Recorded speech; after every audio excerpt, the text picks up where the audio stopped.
Welcome to the Grimdark What If, where hope wears a star. Today we're asking, what if Captain America landed in Warhammer 40,000? We'll explore his first contact with the Imperium, how his serum and shield stack up against bolters and chainswords, the political minefield of the Inquisition, the lure of chaos, and 3 possible timelines for his fate. Buckle up. This one's part cinematic story, part hard-nosed lore analysis. He came down like a bad omen wearing a good one, a burning speck in a sky already clogged with ash and promethium haze.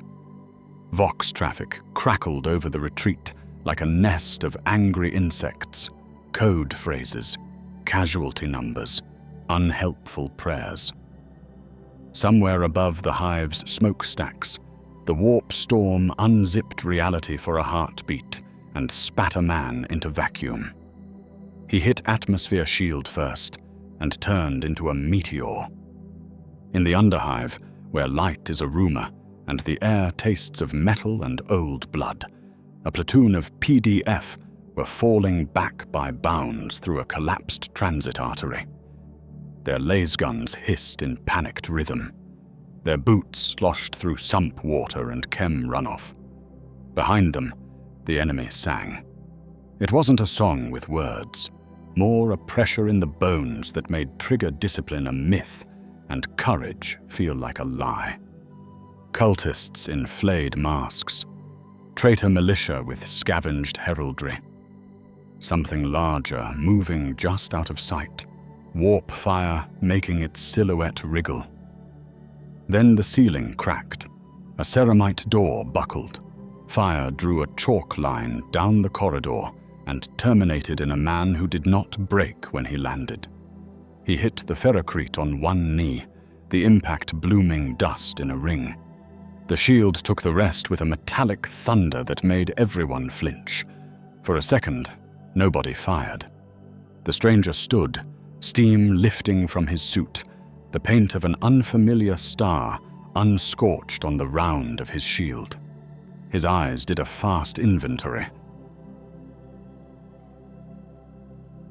Staggered retreat, insufficient cover, firing arcs crossing into friendlies, civilians pressed into culverts, a heavy stubber on a folding tripod with no spare barrel nearby, a field medic without a runner, a commissar shouting order into a fear that didn't speak Imperial Gothic. "Who in the throne's name?" the commissar started, bolt pistol half raised. "Perimeter first," the stranger said, not looking at him.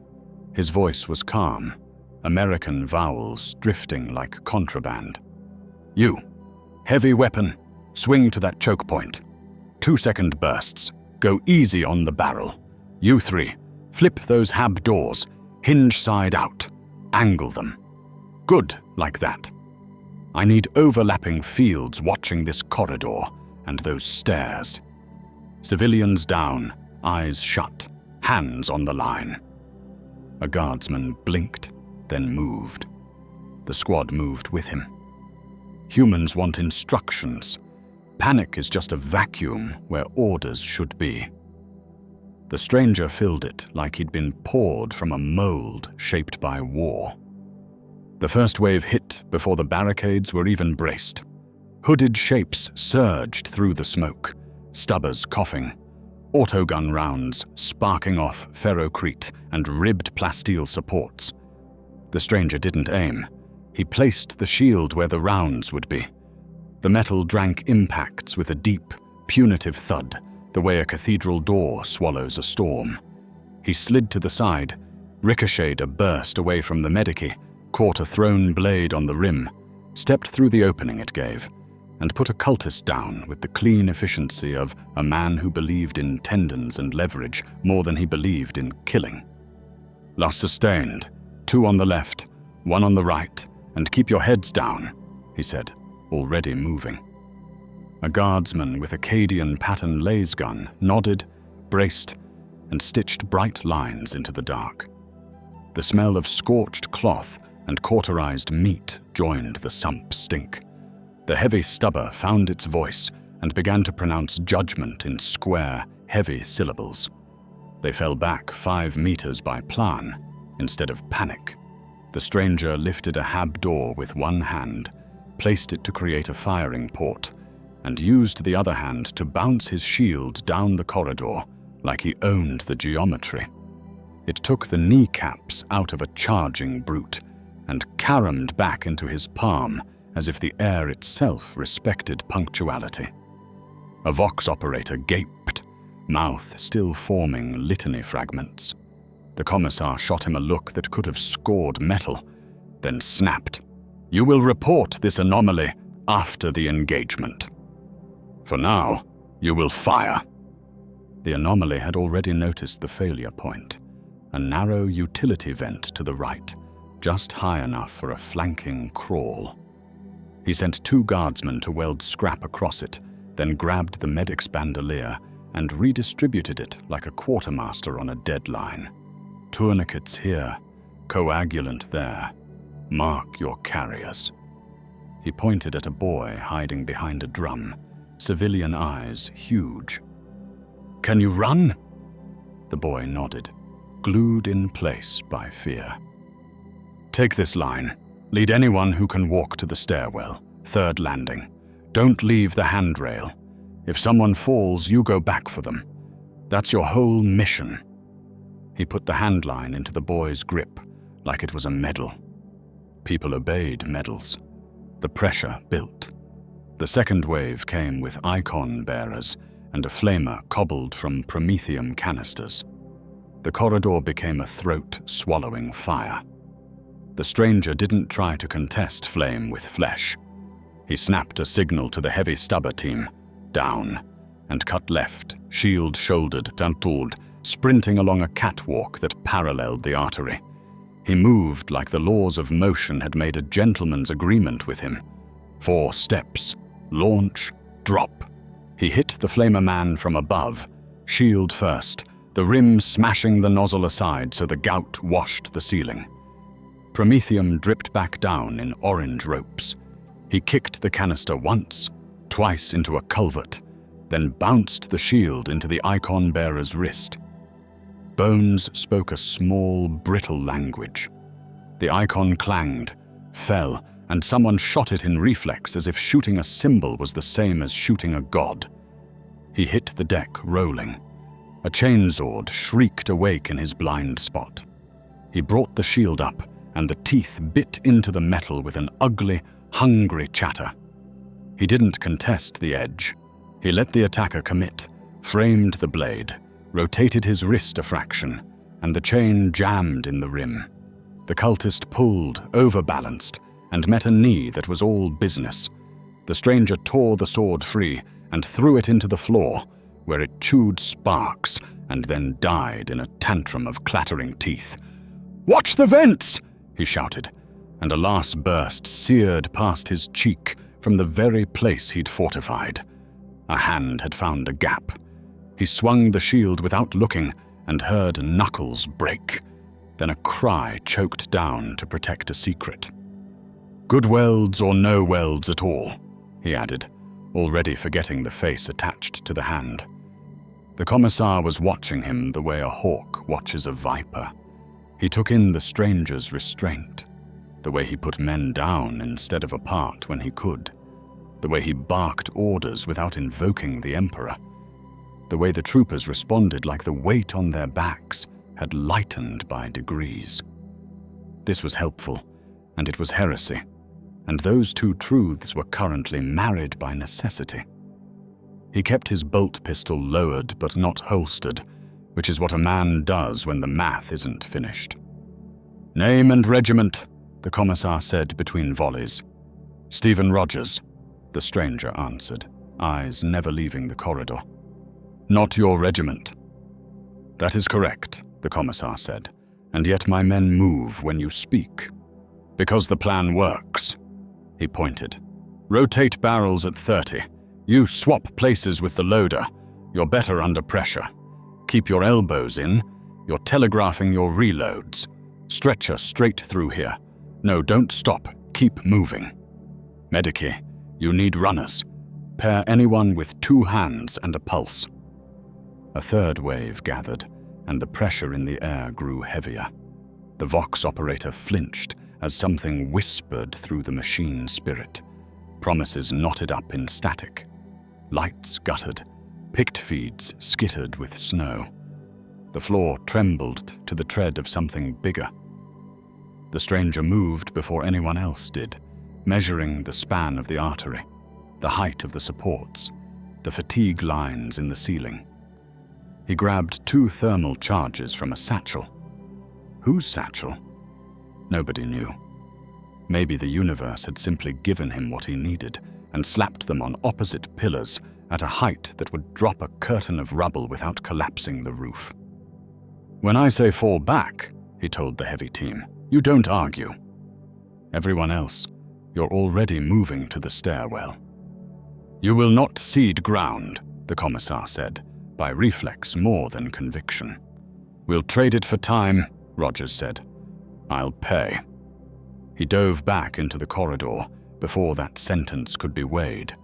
The larger shape came into view, a traitor Ogrin in scraps of flak plating, a chain blade grafted to one arm, the other arm swollen and scarred with symbols that made the eye want to slide off. 2 men's worth of height, 5 men's worth of mass. The cultists poured around its ankles like lice around a mastiff. The guardsman started to break. He could feel it like pressure on a dam. He ran straight at it. A bolt pistol barked behind him. Commissar on instinct, and the round zipped past his shoulder and blew a cultist into a pink idea. The Ogrin's chain blade howled. Rogers didn't try to absorb it.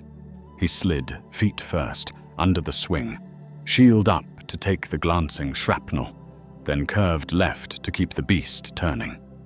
He was looking for joints, for cables, for anything not flesh. There, a hydraulic line, makeshift, feeding the chain assembly. He feinted high, hooked the rim of the shield under the line, and tore it free in a fountain of fluid that stank like machine spirits complaining. The chain slowed. It was still a mountain with a fist. He took one on the shield and felt the strike shiver all the way to his teeth. He let the force spin him, came out of the rotation with momentum, and smashed the rim into the Ogrin's temple, then the knee, then the temple again, finding a rhythm between breaths and impacts. The big thing sagged in stages, like a building deciding to be a ruin. He stepped back, not to admire, but to count the seconds he'd bought. "Now!" he shouted, and the charges kicked. The pillars sneezed concrete dust and rebar, and a planned avalanche slammed down between the troopers and the enemy, a wall as honest and impartial as gravity. Silence arrived in ragged pieces, like soldiers who didn't trust the ceasefire. Someone laughed a short, stunned laugh that sounded like a sob with the vowels turned around. The heavy stubber team stared at their empty ammo belts as if surprised by their own competence. The medici counted pulses with hands that had finally decided to stop shaking. Civilians moved in a rope line toward the stairwell, eyes glassy, feet obedient. The commissar did the thing good officers do when the script runs out. He adapted. "Platoon, conduct fighting withdrawal to stairwell 3, third landing. No stragglers. If you can walk, you carry. If you can't walk, you're carried." He looked at the stranger. "You will accompany us to the command nest and submit to identification and interrogation. If you run, I will shoot you. If you obey, I will not shoot you." "Fair," Rogers said. He was already moving, checking for wounded, keeping the pace steady, fast enough to outrun courage evaporating, slow enough not to drop the stretcher bearers. He lifted a collapsed bulkhead with one shoulder and let a line of children pass under, then set it down like it weighed less than it did. He gave a guardsman his canteen and took the man's spare power pack in trade, because trades make morale feel like a two-way street. They reached the stairwell. It was a concrete throat spiraling up through the hive's bone, lit by failing lumen strips that made everything look like a memory. The rope line of civilians climbed, a slow, stubborn creature. Troopers formed a box around the column and began the grind. The commissar took the rear with his bolt pistol unsheathed and his jaw set in a line that said, "Math still wasn't finished." On the third landing, the command nest was a repurposed hab with walls skinned in flak panels and a table made of a door laid across ammo crates. Hollow-picked projectors cast ghostly maps across the ceiling. Servo skulls bumped the air like lazy wasps. Vox sets hissed and moaned. Their machine spirits were tired of words. An astropath in a hooded chair twitched in dreams he could not wake from. Every eye turned when they saw the stranger. To the troopers, he was a miracle that had arrived on time for once. To the Vox operators, he was an anomaly that would complicate forms. To the commissar, he was still a problem, now airborne in their midst. "State allegiance," the commissar said, more formally now that the corridor wasn't trying to kill him for breathing. Rogers looked at the makeshift map, at the blinking runes that meant squads and the red smear that meant an enemy with more enthusiasm than logistics. He put his hand on the table, on the star painted on his shield. "My allegiance is to the people under your protection," he said. "If you need a banner for the paperwork, call it that." The commissar stared. It was a strange answer. It was not the worst he'd heard today. He nodded once, a small, reluctant concession to reality. "Very well," he said. "You will advise. You will not issue orders.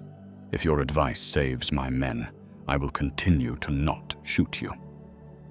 Rogers breathed once, slow, and let his shoulders set. "Then let's move these routes," he said, pointing. "You're bleeding morale by holding here. Shift 2 squads to this service spine. It's narrow and favors you. Put the flamer here, not there. You're cooking your own field of retreat. And I need a runner to the manufactorum. If we can get the conveyor belts active, we can ferry the wounded across the gap and free your Medicae for triage." "You assume the manufactorum still answers," the Vox officer said, bitter. "I assume it hasn't been asked the right way yet." Rogers glanced at the boy from the corridor, who had somehow reappeared at the edge of the room, still gripping the rope like it was the world's last straight line. "You. Can you find the foreman's cogitator? Good. Take 2 troopers. Don't be a hero. Be a messenger." The plan began to breathe. A siren wailed far away, low and tired. Somewhere above, the hive's upper spires traded artillery love letters with something in low orbit. Dust drifted in lazy snow. The underhive creaked, the way old ships creak when the sea reminds them who is larger. The commissar holstered his pistol with a decisive click that everybody in the room heard.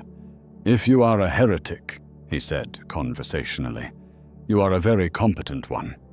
If I'm a heretic," Rogers said, "you'll know it because I'll stop trying to save your people."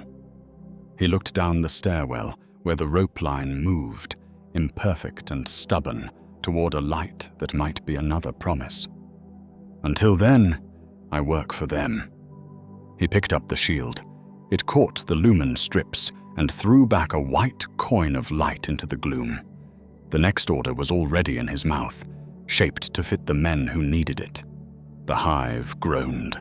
The Vox sets hissed. The door to the command nest swung on tired hinges, and the war outside waited, patient as a tide. They made it 3 landings up before the sound found them. rotors like a swarm of angry, consecrated hornets grinding the air to paste. The Vox operator flinched first, then steadied when he saw the black silhouette sliding into the hive's open wound. A Valkyrie gunship, matte paint swallowing the lumen's sick light, purity seals flayed by the wind like the tongues of dead saints. Its flood lamps stabbed the dust, searched faces, and finally nailed him to the wall in a cone of chalk-white judgment. It hovered over the stairwell shaft in a hurricane of grit. A cable dropped. A man rode it down in a spill of robes and flackweave, boots kissing ferrocrete like a benediction. A rosette hung at his throat, a stylized eye scorched into adamant. 2 more lines slid after. A crusader in plate older than the hive itself. Storm shield and power sword powered down but not at rest. And a sister of battle whose armor wore scripture like armor wears dents. Cherub servitors fluttered and hummed, parchment wings rattling, sensor globes breathing cloves and machine oil into lungs that already hated the air. "By writ of the holy orders of the Emperor's Inquisition," the man with the rosette said, voice sharp enough to cut bandages and throats, "this zone is under doctrinal quarantine. Stand to and render account." The commissar snapped to a salute he'd been born knowing. "Commissar Varlan, 39th Hive Guard. Command of Underhive Evacuation Corridor 3. Primary objective: extract civilians, stabilize wounded, delay heretic advance. Secondary: deny enemy ingress." The man's eyes, pale, hungry, the color of money left in snow, moved past him to the stranger with the shield. They took in the star, the cut of the uniform, the fact that he was still giving hand signals his body couldn't stop giving. The rosette tilted a degree as if to aim. "And you," he said, flat. It wasn't a question so much as a charge. The sister's gaze did another kind of inventory, the kind trained to see posture for blasphemy and courage for currency. Her helm was mag-locked at her hip. Her face looked like someone had carved resolve into something soft, and the soft had learned to live with it. Rogers lifted an open hand, palm out. It was as much surrender as he was willing to perform without context. "You've got wounded stacking at the landing above," he said, slow and clear, looking at the sister's eyes, not the rosette. "Fire lanes are sloppy at the E-vent. Your flamer will cook civilians if you ignite there. We need to move the barricade 6 meters back, angle the cover, and get your gunship to light the far corridor, 2 decks down where they're massing. You brought the light. Use it." The Crusader's gauntlet flexed. The power sword muttered a little blue whisper and went silent again. The interrogator, because that is what he was, no matter the exact stamp on the parchment, didn't look at the wounded. Not yet. He looked at the way the wounded looked at Rogers. "Your name," he said. "Stephen Rogers." "Species?" He didn't blink. "Human." "World of origin?" "A long way from yours." The rosette inclined a hair. "Unsatisfactory." "Accurate," Rogers said. He pointed, not waiting for permission. "You with the Vox. Get me a line to whoever flies that bird. Keep the lamp on the far hallway mouth. If they rush, I want every eye here seeing it before it arrives." The sister didn't move. She watched, then turned her head minutely to the pilot's silhouette above. The floodlamp shifted as if the Valkyrie had been waiting for the right kind of certainty. Light poured down the distant corridor, revealing a dirty menagerie of movement. The guardsman stiffened. It was much easier to fear the dark than to shoot it. The interrogator made a small note on a slate with a stylus, with teeth marks in it. "You will kneel," he said, mild as a winter. You will place your shield on the ground. You will accept a manacle of hexagrammic alloy for the duration of assessment. If you are untainted, you will be unbound in due course. If you are tainted, you will be unbound from pain. Rogers set the shield on its rim, not its face, as if it were a person and not a thing. "I'll stand," he said. "I'll also keep your people breathing if you let me keep moving." He flicked his eyes toward the sister. "You don't have to like me. Just let me help." The Crusader took one step. The sister lifted a gauntleted hand without looking at him. The Crusader stopped because some women carry authority the way others carry blood.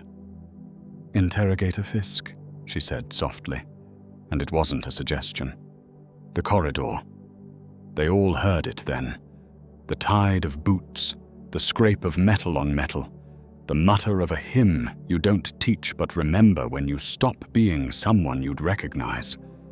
The light at the corridor mouth caught on blades and eyes and one mask made of someone else's face. Fisk didn't sigh. He just recalculated.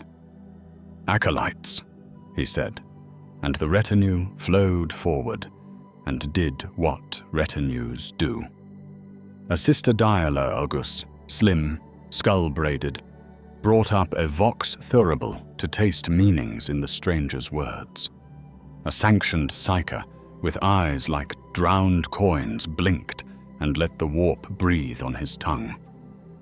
"Speak again," the dialogus said, tones layered with the kind of patience that makes children straighten their backs. "Plain, slow.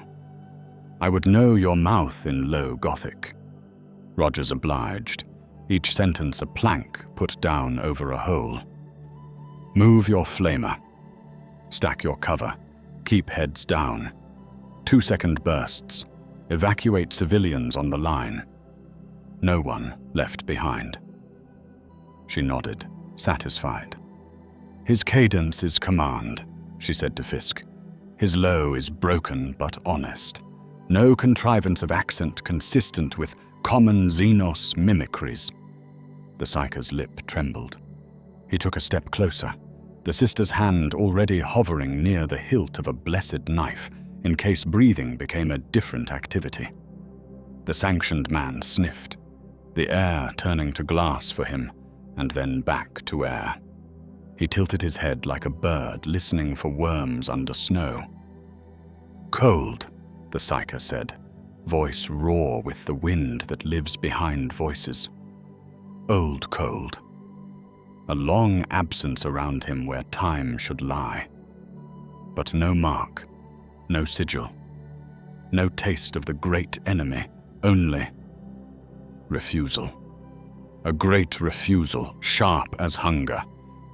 He will not kneel to what he hates. Fisk kept writing. "Hexagrammic manacle," he repeated, "because world-eating empires are built on procedures, and procedures don't love improvisation." 2 acolytes approached with a cuff that had prayer script etched into every angle, 6-pointed geometry, singing softly where it met the world. Rogers looked at it, considered the weight of it not on his wrist, but on the squad's eyes. "Left hand," he said, and held it out. "Keep the right free." "I'm not useful with both tied." The acolytes blinked at the audacity of negotiating your own shackle, then did as told, because audacity backed by competence often sounds like wisdom. The cuff clamped, nug and humming. He flexed. It bit his skin in a way that told the mind a story about compliance. He filed the story with other propaganda he had decided not to believe. The sister stepped close enough that he could smell incense ground into ceramite. "Do you believe in the Emperor?" she asked. There was curiosity there, not just a trap. Rogers adjusted the strap on a guardsman's shoulder as if it were his own. "I believe in the people who think he's watching," he said. "I don't know your prayers. I can stand watch while you say them." The Crusader's mouth moved like a man tasting strange bread. The confessor who had come with them, late, corpulent with conviction, a censor club gripped like a verdict, made a noise that meant blasphemy in a dialect of outrage. Fisk lifted 2 fingers. "Do not combust just yet," he said without looking. He tapped the slate with the stylus. Designation: Anomaly Sigma Red. Status: Human pattern. Origin: Unknown. Initial warp vector: Aberrant. Contamination: None detected by sanctioned taste. Utility: High in crisis management and morale stabilization. Risk: Doctrinal disruption. Recommendation: Conditional sanction under observation. He looked up in time for the 3rd wave to test the math. It came with a crude battering ram made of a manufactorum roller and fever.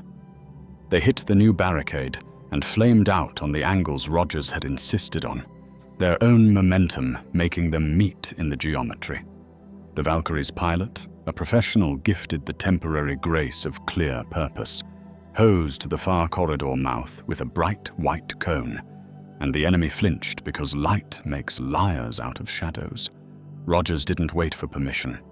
He moved the heavy stubber team to a cutout that had been pretending to be a shrine and turned it into a machine that persuaded people not to come closer. He sent the Dialogus and 2 guardsmen to the Manufactorum relay with 3 words.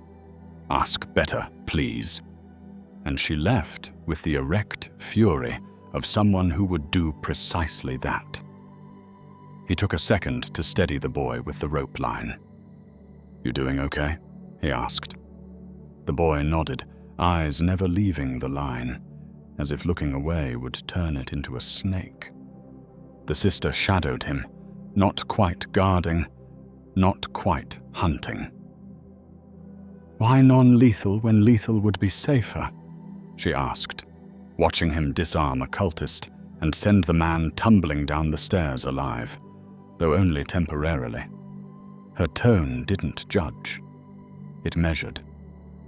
"Because fear is contagious, and so is mercy," Rogers said, catching his shield on the rebound and setting it to drink a scatter of stub rounds. "You want these troopers to hold? Let them see there's more than one way to win." Fisk heard that. He heard also the murmurs it generated in throats that had forgotten how to murmur except to pray. He made another small mark. "Commissar Varlin," he said, voice flicking to the side. "Your authority is augmented by my writ. You will accept my seal regarding this asset." He held out a palm-sized slate, its surface dark as a quiet threat. It enumerates conditions of use. Clause 12 is the kill authorization should contamination be observed.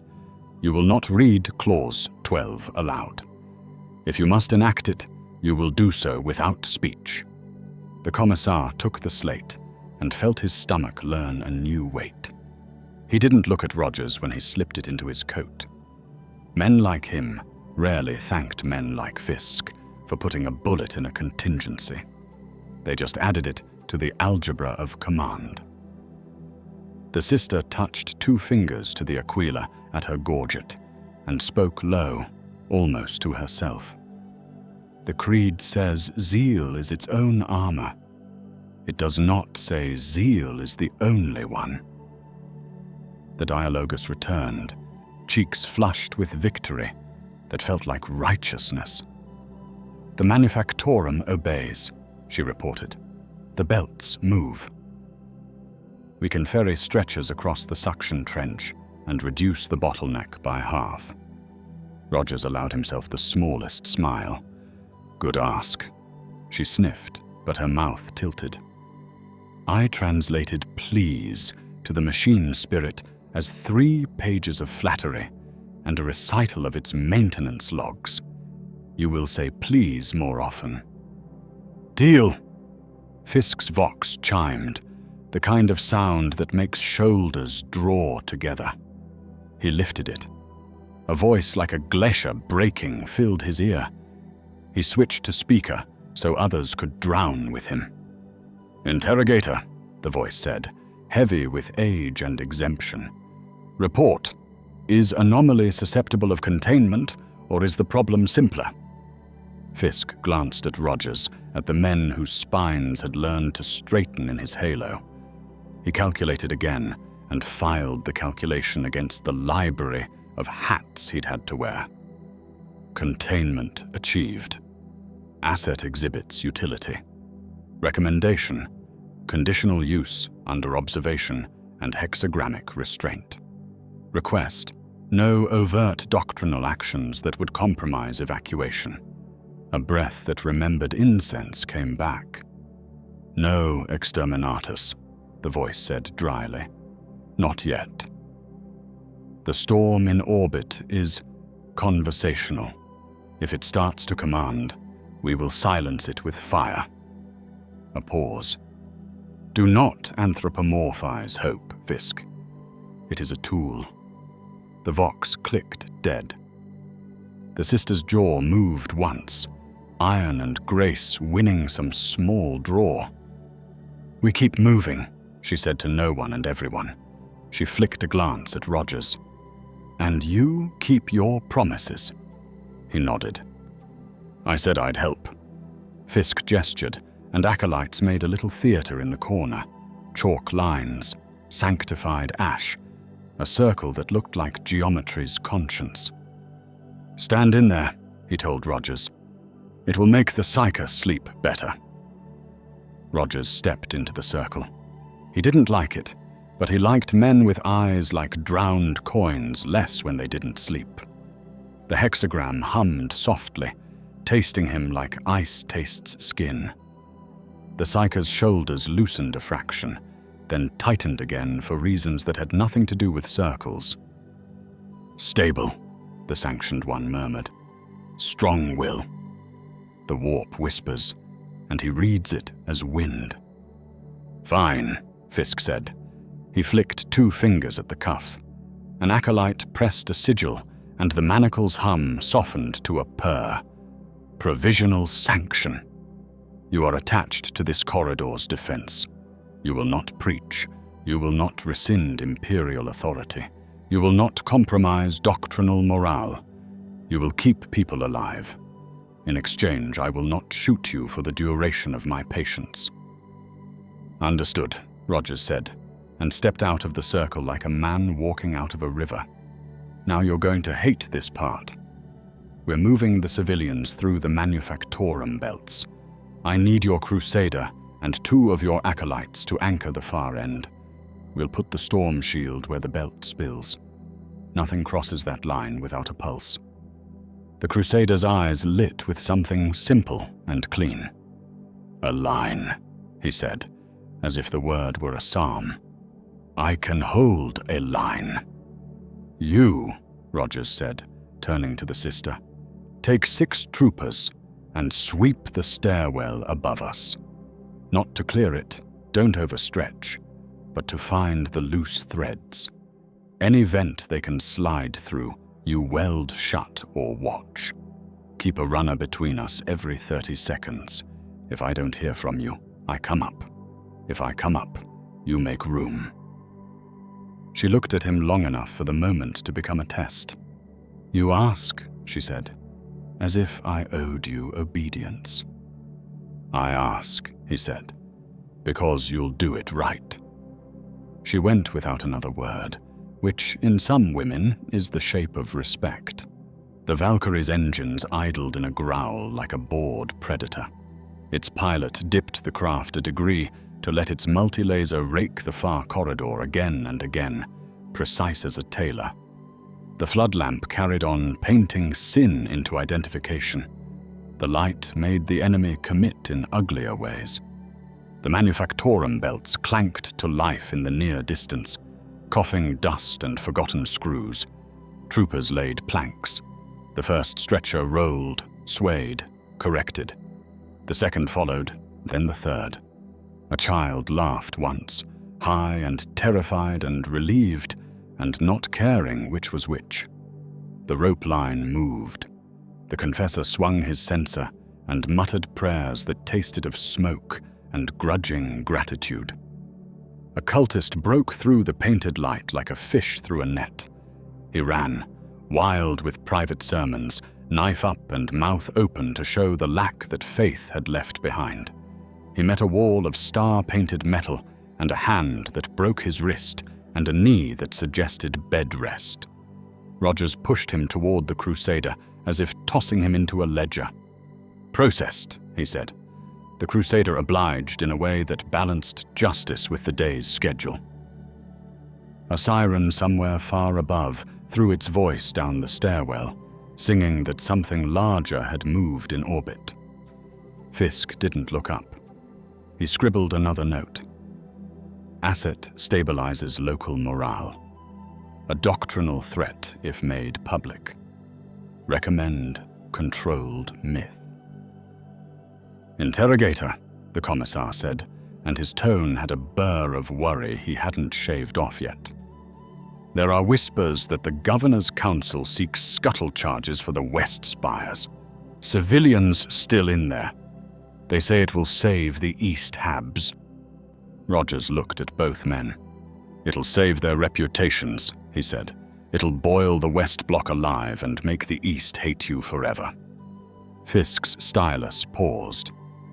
"You presume much about hate, off-worlder." "I've met it," Rogers said. He pointed at the hollow map. "Here. Collapse this junction instead. Less damage, same effect. You create a choke that buys hours, not minutes. And you get to look those people in the eye when this is done." Fisk stared where the finger pointed. He didn't see mercy. He saw a lever where there had been none. He keyed his vox. "Governor's Nest. This is Interrogator Fisk, Hereticus, Rosette Authority 7. Cancel scuttle on West Spires. Repeat, cancel. Prepare shaped charges at Junction 12C. On my mark." A pause that meant pride argued with fear. Then, "As you say, Interrogator." He killed the line and gave Rogers a look that was not quite a concession.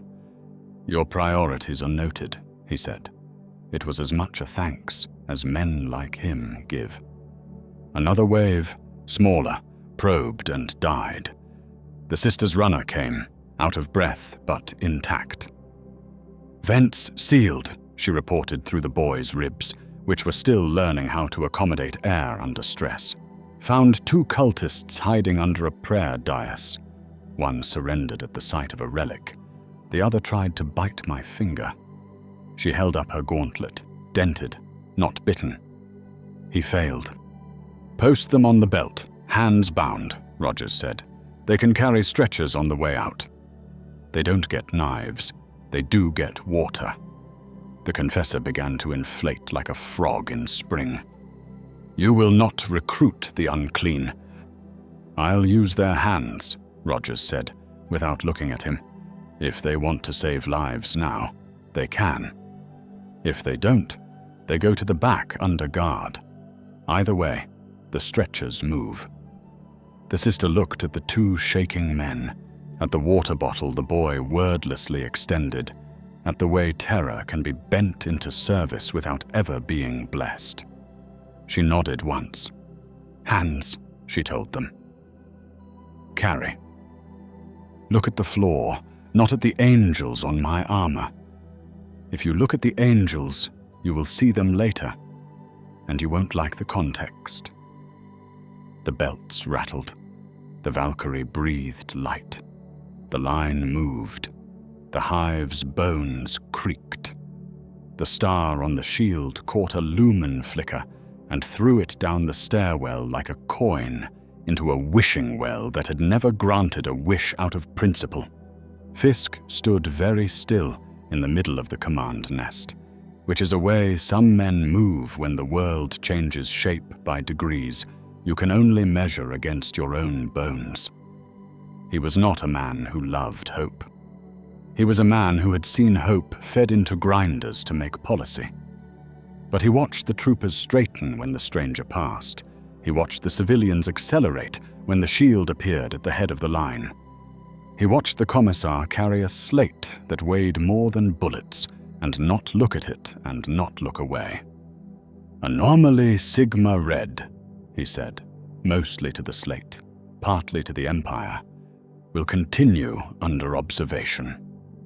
Rogers didn't hear him.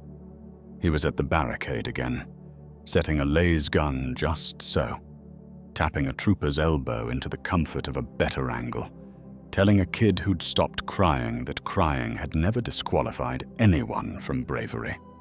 He nodded to the Valkyrie pilot up in the light, and the pilot dipped the nose like a man tipping a hat to someone who'd earned it. "Hold this for me," Rogers told the boy, and handed him the rope line for 3 breaths while he stepped forward to bounce the shield down the corridor again, to turn chaos into a problem, to make a problem into a plan. The boy held the rope like it was sacred, and maybe today it was. The first lesson was that everything in this century wanted you dead in bulk. Laser guns weren't beams of immaculate light that politely poked holes. They were fists of heat that slapped water out of flesh and flash-boiled nerves. In the open, a volley would peel a man like paint. Behind cover, they turned the cover into smoke you had to breathe. Against that, the shield behaved like it had been designed by a stubborn god. The kinetic thud of autogun rounds turned to ugly, manageable noise. Loss impacts smeared into harmless glare if he met them at an angle. He learned the angle fast. Tilt the disc half an inch, and the blast skated, rippling the paint, bleeding heat along the rim in a soft blue you could feel through the arm. One trooper called it witchcraft until he saw the burn scars on Rogers's sleeve. Heat had nowhere to go but into him or the metal. He kept moving so the shield could drink and dump, like a breaker rolling and rolling to spend itself. Bolters were a different religion. The first time a mass reactive round hit square, it felt like a truck full of bad decisions. The shell lodged, wanted to burrow, then tried to become a flower of shrapnel in his ribs. The shield ate the worst, but the rest got past as a fist that tried to rearrange organs. He took it, staggered, and catalogued the lesson with the cold fury of a man who respects physics. A direct hit on flesh meant paste. Bolter fire meant he never presented a square. He played in the geometry of cover, hard corners, broken pillars, the depths of stairwells, and made himself a rumor drifting between angles. When he had to break a line under bolter gaze, he did it like a knife across a throat. 1 breath, 3 strides, a low slide with the shield forward, boots finding the exact pockmarks in the floor he'd memorized while talking, while planning, while making scared men feel like tomorrow wasn't a myth. Plasma had the cruel courtesy to announce itself. The air ticked, color slid wrong, and every hair on every neck tried to stand at once. When a plasma gun barked, it wasn't sound. It was a change in the shape of near space. He learned to read that change from a dozen meters away, and to be somewhere else when it arrived. The shield did not like plasma. In training, he'd seen energy hammer it without leaving fingerprints. Here, the stuff licked the rim and left it humming like a bell struck too hard.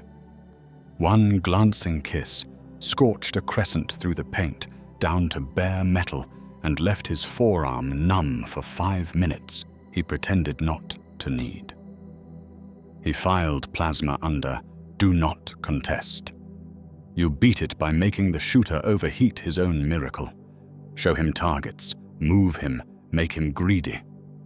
He'd time his rush for the instant the gun's machine spirit sulked and called its bearer a fool in the language of blistered palms. Melter had no etiquette at all. It was the sun pressed into a fist and given a handle. Close range only, thank any saint listening. but in corridors close range is the only range. The shield could turn a melter lick that glanced. It could not catch a full exhale. So he learned melter men first, the way they crept, the way their squads shaped around them, like friends around a loud drunk, the way their muzzles tracked slower. He took them with throws that didn't aim for skulls, but for wrists, hoses, tanks, anything that would turn the blast away before the trigger felt useful. If he had to choose, he'd eat a gout of promethium over a whisper of melter. Fire is honest and has rules. You can drop and roll and swear. Melter is a verdict. Autocannons and heavy stubbers wrote their thoughts at waist height, at chest height, at the height where you remember a friend's laugh. The shield gave you a mobile brick wall for a step, 2 steps. Enough to get the team from "we're dead" to "we're moving." Against an autocannon, he treated the disc as a door to slam while he dove around the hinge. A heavy bolter made the floor hop and the air full of slow bees. That was not a time to be brave, just precise. Count the burst, move in its comma, never in its word. Grenades were old friends from a war that remembered color film. Frag was a conversation he understood. Duck, present the shield, feel the shrapnel come like rain and skid away. Shout down, because shouting is a way to grant survival a rhythm. Crack was simpler. One mistake, then quiet. He never let a crack reach the wall he was leaning on. You learned the thrower's shoulders the way you learn a liar's tells, and bounced steel into his gut. So he folded around it and forgot his timing. Then there were chain teeth. Chainsaws didn't cut so much as insist. The first time a cult blade chewed the shield, he felt the metal vibrate through his bones, the grip trying to walk out of his palm. He learned not to meet the edge. He met the flat. He framed the blade with the rim, rolled his wrist just enough to make teeth stutter, then stepped in where the motor couldn't think and the wrist had to. He stole hands. He broke elbows. He took men apart at the hinges and left their meat intact if the line didn't need blood for morale. An eviscerator was a chain blade with a cathedral's inferiority complex, too big to finesse, too loud to miss. He beat those by refusing to be where their wielder had courage, making them chase, turning pillars into bottlenecks, and bottlenecks into traps where the blade's own momentum wrote the obituary. Power fields changed the conversation entirely. He saw the shimmer only once, the barest vinegar smear on the air around a blade. The first parry was instinct. The flash of sparks as the field bit the rim was science reminding him that miracles have exceptions. He rode the cut instead of arresting it, turning the blade away with the shield's curve so the energy slid instead of ate. With power swords, he used wrists and ankles as targets, not the weapon. The human parts that still obeyed leverage. With a power fist, there was no parry. You learned its range, kept it starving, used stairs and gantries it couldn't fit, made its owner overcommit, so the gauntlet punched floor, and the man above it felt the shock rattle teeth and doctrine. A thunderhammer was a sermon in one word: don't. The best answer he found was elevation and timing. Come in at an angle, strike the shoulder before the swing finishes charging. Trust your legs to give you that one more step that makes math work. Force weapons were worse than physics. A runed blade in a psyker's hand made the world pinch where it touched. The sanctioned ones on his side did kindly things with theirs, closing wounds by telling blood a gentler story. The enemy made pain clever. He couldn't block thought with metal, but he could block the arm carrying it, and the breath fueling it. He learned to spot the pre-ictal twitch in a witch's eye, the tiny focus flick before power caught, and to break that with noise and contact and motion, hit the shoulder, bark an order. Throw the shield, so it screamed on a grate and yanked attention like a magnet. Xenos toys taught faster, because failure taught louder. Eldar shuriken fire came as a hissing sleet that cut anything foolish enough to be a line. The shield's face shrugged it if he kept it moving. A still disc would be chewed to glitter by 1,000 insults. He learned to treat Eldar like ballet under gunfire. Empty the space they predicted he'd be in, never the one he wanted, and throw the disc as a lie to make them step, then punish the step. Necron Gauss was horror as a gradient. Matter decided to be less. The shield took it badly. It wasn't an impact, it was subtraction, and you cannot brace for losing.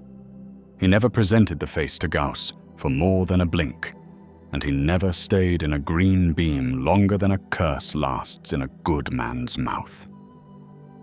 Tau pulse rifles were a schoolmaster's cane, regular, emphatic, too clean. He preferred guard chaos to Tau order. Against them, he used smoke and verticality. Give the drones nothing. Give the fire cast angles that didn't sum. Break line of sight with a language they didn't speak.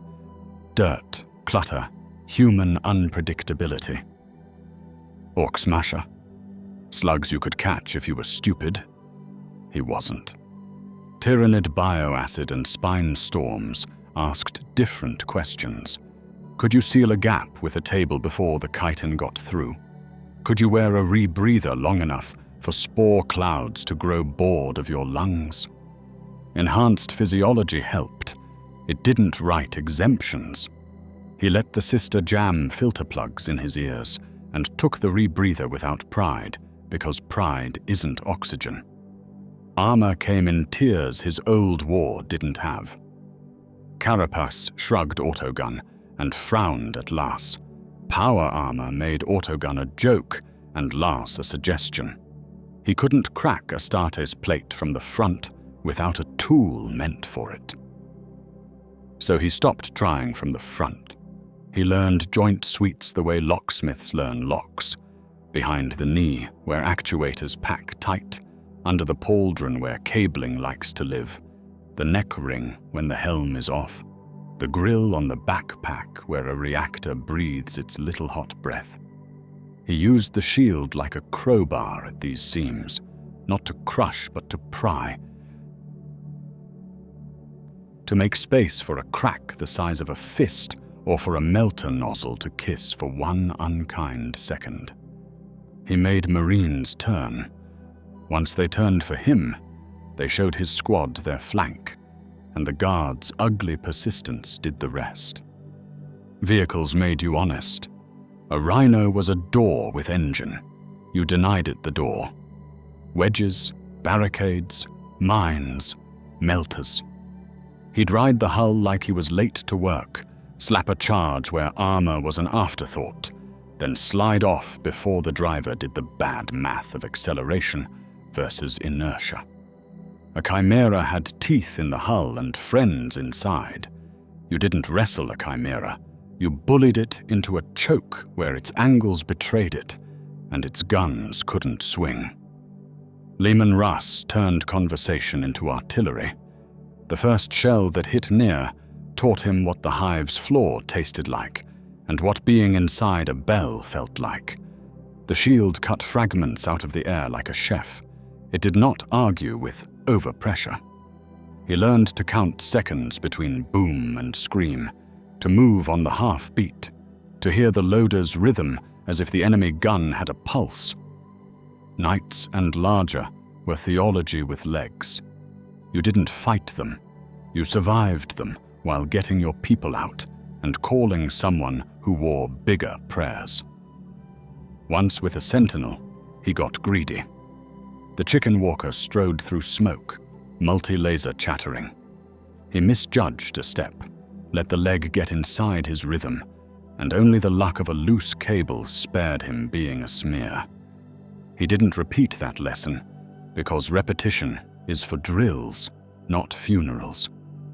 He found the shield was a better weapon when it pretended not to be one. He stopped thinking in lines and started thinking in shapes. The disc was a compass. Plant it on a wall, take the arc it drew across the room, and everyone inside that angle obeyed. Throw low so it skated and made men hop. Throw high so it found faces that thought helmets were a plan. Throw into a pile of scrap to make music that pulled eyes at the wrong second. The ricochet game he'd played on catwalks back home became vicious arithmetic here. 3 bounces to a wrist, 2 to a vox set, 1 to a fuse box that forgot to be brave. He never bet on a kill with a throw when a disarm would suffice. Killing makes you slow because you stop to admire closure. Disarming opens choices. Choices keep squads alive.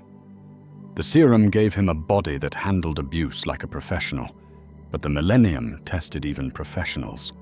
He could sprint a stairwell until the air turned to wire, and then do it again 5 minutes later.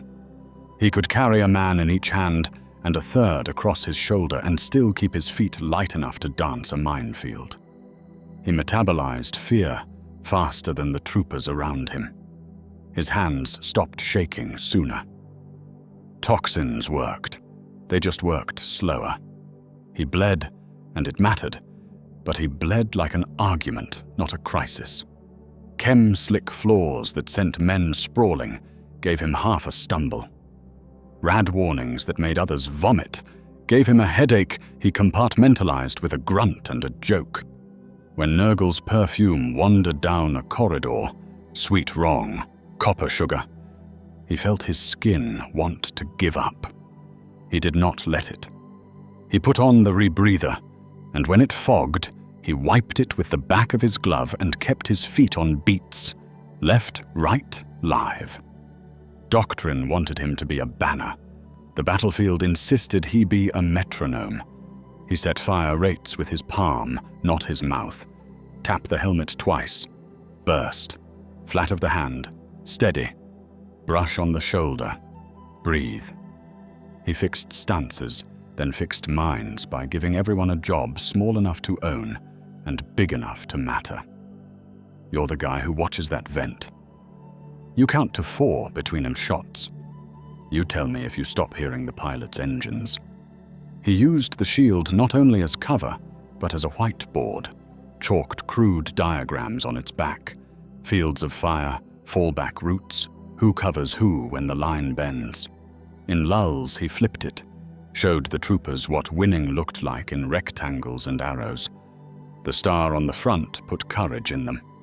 The scribbles on the back put competence. When the Mechanicus got curious, and they always did, he let a Margos tap the rim with Auspex and murmur Binharic love songs into the paint. The machine priest declared it an alloy without catechism and asked quite politely for a priest who wore other men's teeth as rosaries to shave a sliver for the Omnissiah. Rogers set the disc on the table between them and asked, equally polite, how many people he could evacuate if he allowed a biopsy. The Margos blinked a lens, reran the equation, and suggested a refractor field harness as a compromise. Rogers didn't say yes, didn't say no. He said after, and meant after the people who needed a slab of unbreakable physics had crossed every bad hallway in this hive. His worst fights weren't with claws or cannons, but with math. How many seconds the shield could stand in a doorway under 100 pounds of autogun philosophy before his elbow quit. How many breath holds he could string together while guiding children through a sump whose surface filth had the same tensile strength as a lie. How many ricochets he could count and still hear the slewing roar of a flamer spooling up 2 corridors away. He failed sometimes and hated the failure privately. A trooper took a bolt splinter that should have been his. A civilian went the wrong way when a promise from a loudspeaker sounded more official than a man's hand. He stored those names and did not take their weight off with prayer because he had not earned their theology. Instead, he made the corridor 3% safer on the next pass. It's a small number until it stacks with other small numbers and turns into a city that didn't die. He fought a space marine once, properly, not the way stories lie. The Astartes was Night Lord by heraldry and smell, a ghost in blue and bone with lessons carved into his pauldrons. The first clash rang the stairwell like a tuning fork. Rogers felt his shoulder tidy itself around the force of a god-made military. The Marine's speed was an insult to myths about mass. The shield kept his head on his neck. His legs kept him alive. He never tried to trade. He stole half steps, cut inside the turn, bumped the pauldron with the rim so the gyros whined, then threw the disc not at the helm, but at the lumen above to burst it and make darkness misbehave. In that chaos, he went where no gentleman does, behind the knee, and rammed into the joint with a crack in his palm. The charge kissed, and the Marine shouted, not in pain, but in surprise, the kind that makes a Zond remember he wears a machine. He didn't fall. They don't.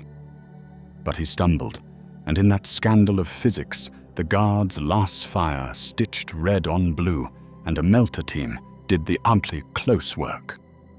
Later, Rogers shook in private where no one could see. You learn humility fast at that altitude. The shield's curve made friends with architecture. In a manufactorum, it rode railings like a coin on a countertop, dropping into hands as if gravity respected skill. In a shrine, it banked off pillars and came back trailing ash from a saint's sleeve and a guilty apology no one heard. On a loading dock, he used it to surf a conveyor while he pulled stretchers onto belts and lied to people with his voice, saying almost there and just a bit, and you're fine, until those words felt like sat in his mouth, and still he said them, because sometimes air needs shape more than honesty. Against psycho fear, the kind that comes like a storm dog with teeth made of memories, the shield was just metal. His mind was the only wall. The hexagrammic manacle on his wrist hummed when the air got thin. The sanctioned witch nodded once, a quiet gratitude. This circle helps me too. He learned hymns by ear, not for faith but for cadence, and spoke them under his breath to lend structure to other men's breathing.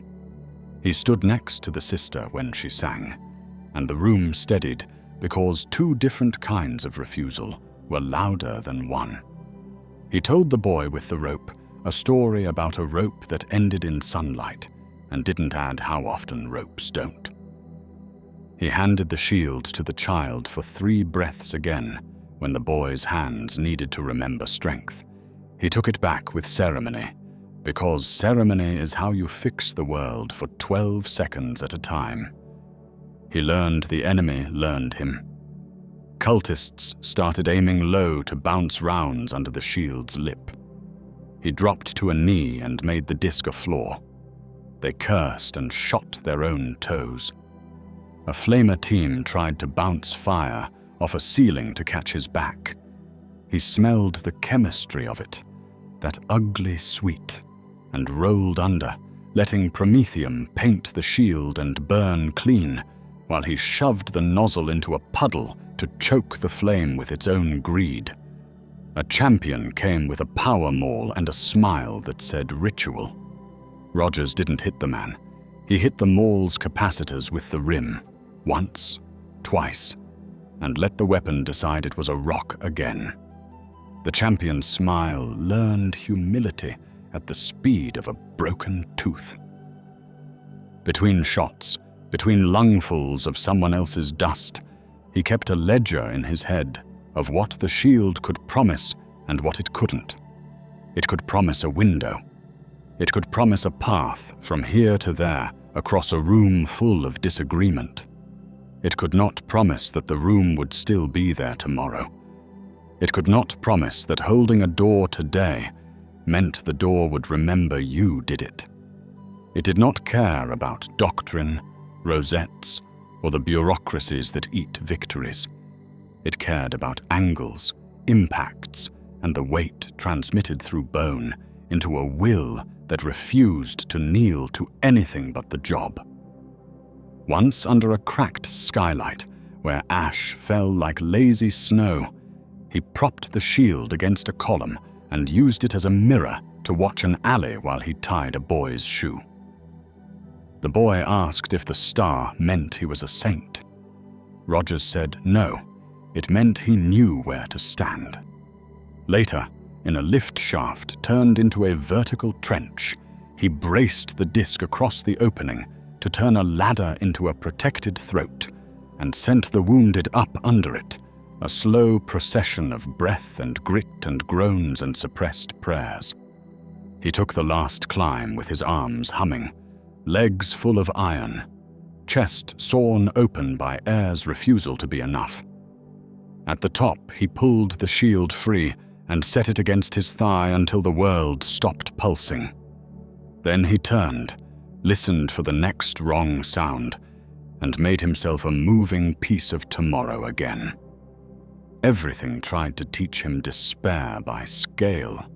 Orbital cannon arranging the city like furniture, knights with sun hammers for hands, demons that weren't things so much as verbs. He fought scale with inches. The shield gave him inches. The serum let him turn inches into minutes and minutes into lives. The rest was arithmetic and refusal. When he slept, rare, miserly, he slept with the disc leaned against whatever counted as a wall and his palm on the paint. Men joked you can't sleep on watch. He wasn't watching. He was reminding something blind and beautiful that he'd need it again in an hour, and it had never failed him when asked properly.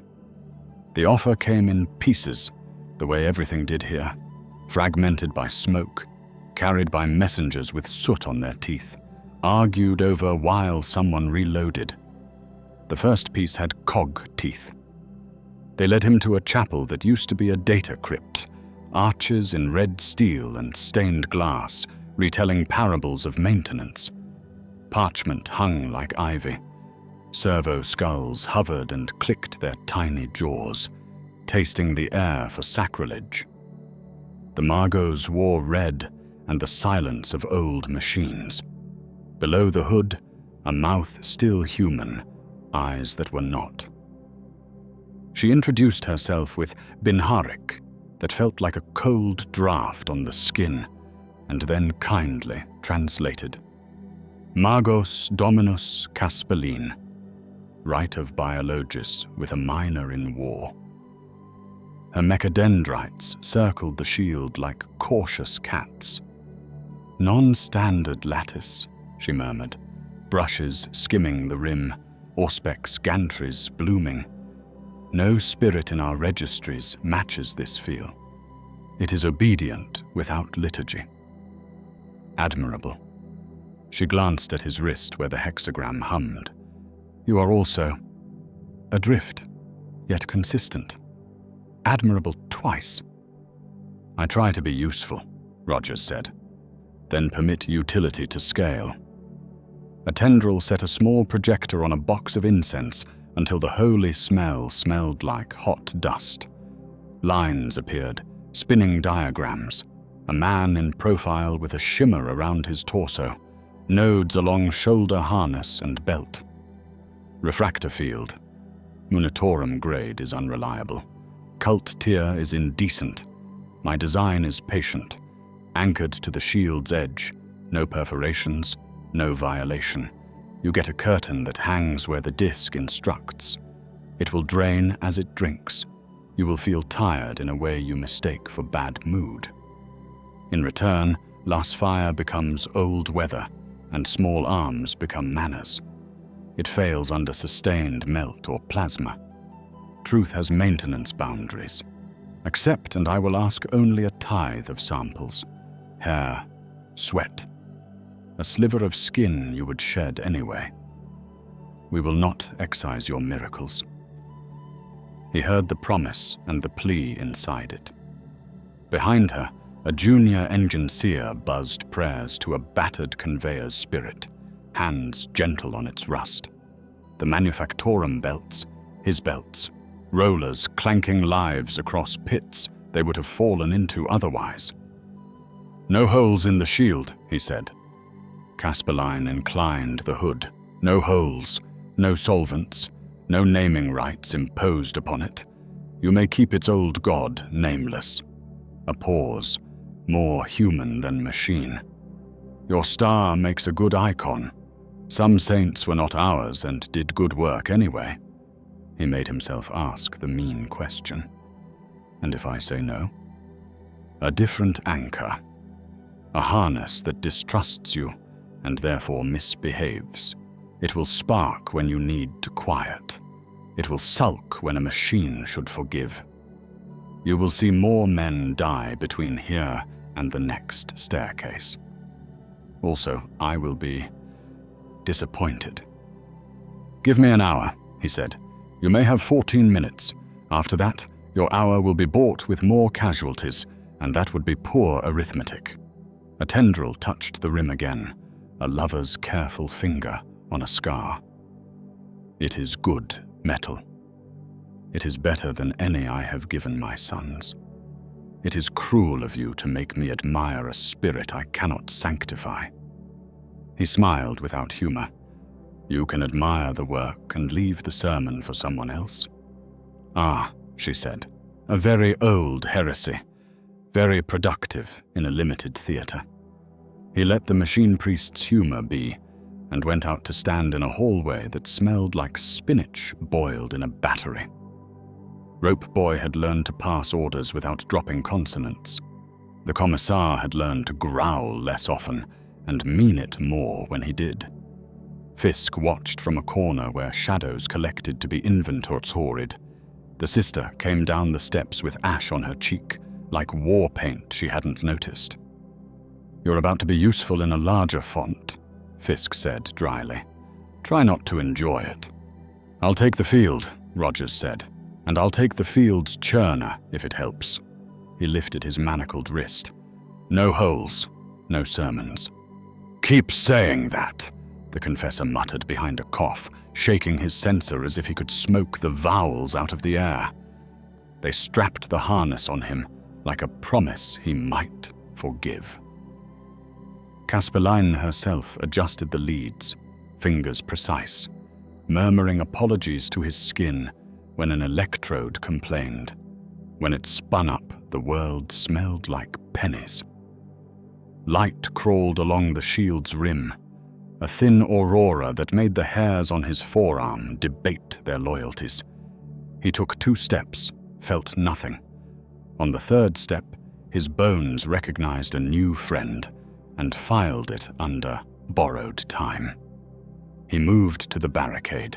The field hummed, and a lasbolt that should have slapped his teeth into his throat turned into a flash and a headache. He nodded once and did not thank anyone out loud, because praise makes engineers nervous. The second piece of the offer arrived in the chapel that hadn't decided whether it was for gods or for guns. The air pressed itself flat to get out of the way. Footfalls that told wood and stone that rank had arrived. They were preceded by a hush, not fear, not exactly, but the quiet you find in old forests when you realize the thing near you is older. He'd seen Marines before, one in blue and corpse white with a knight's education, others from a distance across streets that didn't want to be streets anymore. This one wore black with hints that weren't light so much as memory of it. Heraldry as spare as a Pax brand. A chaplain's skull helm hung at his belt. His real face was a mottled map of scars and vows. With him came an apothecary who moved like careful grammar, and a sergeant who moved like an answer you want to hear again. They didn't salute. Marines don't to humans unless there's a reason. The chaplain looked at the star, the way one predator recognizes another and refuses to tell anyone about it. The apothecary's gaze lingered on the manacle, then on Roger's eyes, checking for dilations that meant warp had made a puppet. He put 2 and 2 together and decided, for now, the sum wasn't 0. "We have watched," the chaplain said. His voice made the railing find new ways to resonate. "We have observed a mortal who does not break where mortals break. Your hand holds a shield, as if it remembers something my order respects. You will not be Astartes. Your bones are wrong, and your blood tells different legends. But you may carry our doctrine to those who still die in one shot. We offer you command of mortal auxiliaries attached to our crusade, to drill them hard, to keep them alive as long as honor permits, to put them where use and glory disagree." A small glance at Fisk, disdain edited down to politeness. "Under our sign, and with our permission." Rogers let the words sit in the room where everyone could smell them. The Marines filled space like columns when they wanted to, like weather when they didn't. Around them, guardsmen instinctively straightened to look less edible. "What does your permission cost?" he asked. "Our oversight," the sergeant said, practical. "Our discipline. We will give you men who have learned to march in hell without commenting on the scenery. You will give them back in numbers that shame the odds. We will not let you make a cult of yourself." The apothecary unrolled a data scroll, the parchment so old it had learned to enjoy being alive. "We examined your blood. It offends and pleases in ways my gene seed does not prefer. There is strength there that is not stolen from gods. We could graft augmetics. We could teach you chemical friendships your body might accept. But you will not drink from our cup or house our legacy. You are an ally, not a son. This is not an insult." "I wasn't looking for a father," Rogers said. The chaplain's mouth twitched. It might have been a smile or a spasm. "Good. We ask obedience in war, not in worship. You will take an oath of companionship. Nothing that compels your soul, everything that compels your schedule. Your star will not cover ours. Your shield will not bear our sigil. We will, however, make a copy of it." Caspeline hissed under her breath in Binharic. "You will not," she said aloud. The chaplain inclined his head a fraction to the Magos.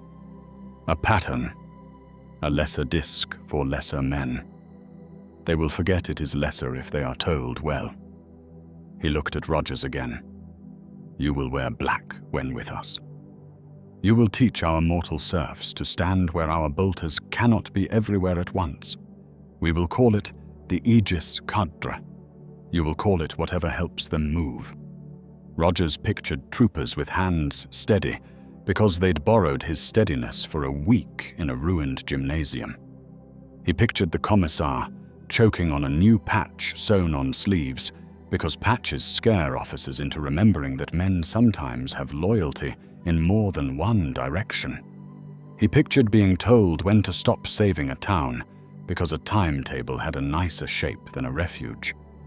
"I won't burn a hive to save a doctrine," he said. "If it comes to that, I will turn my men, and we will carry out what we can carry." The sergeant opened his mouth. The chaplain lifted one finger. "You will not burn it. You will watch it burn because we told you we had to. If that taste sits forever in your mouth, you will spit it into the next fight, and make a better line. Do not mistake our creed for love of fire. We love survival, which looks like arson when you are too close to the heat."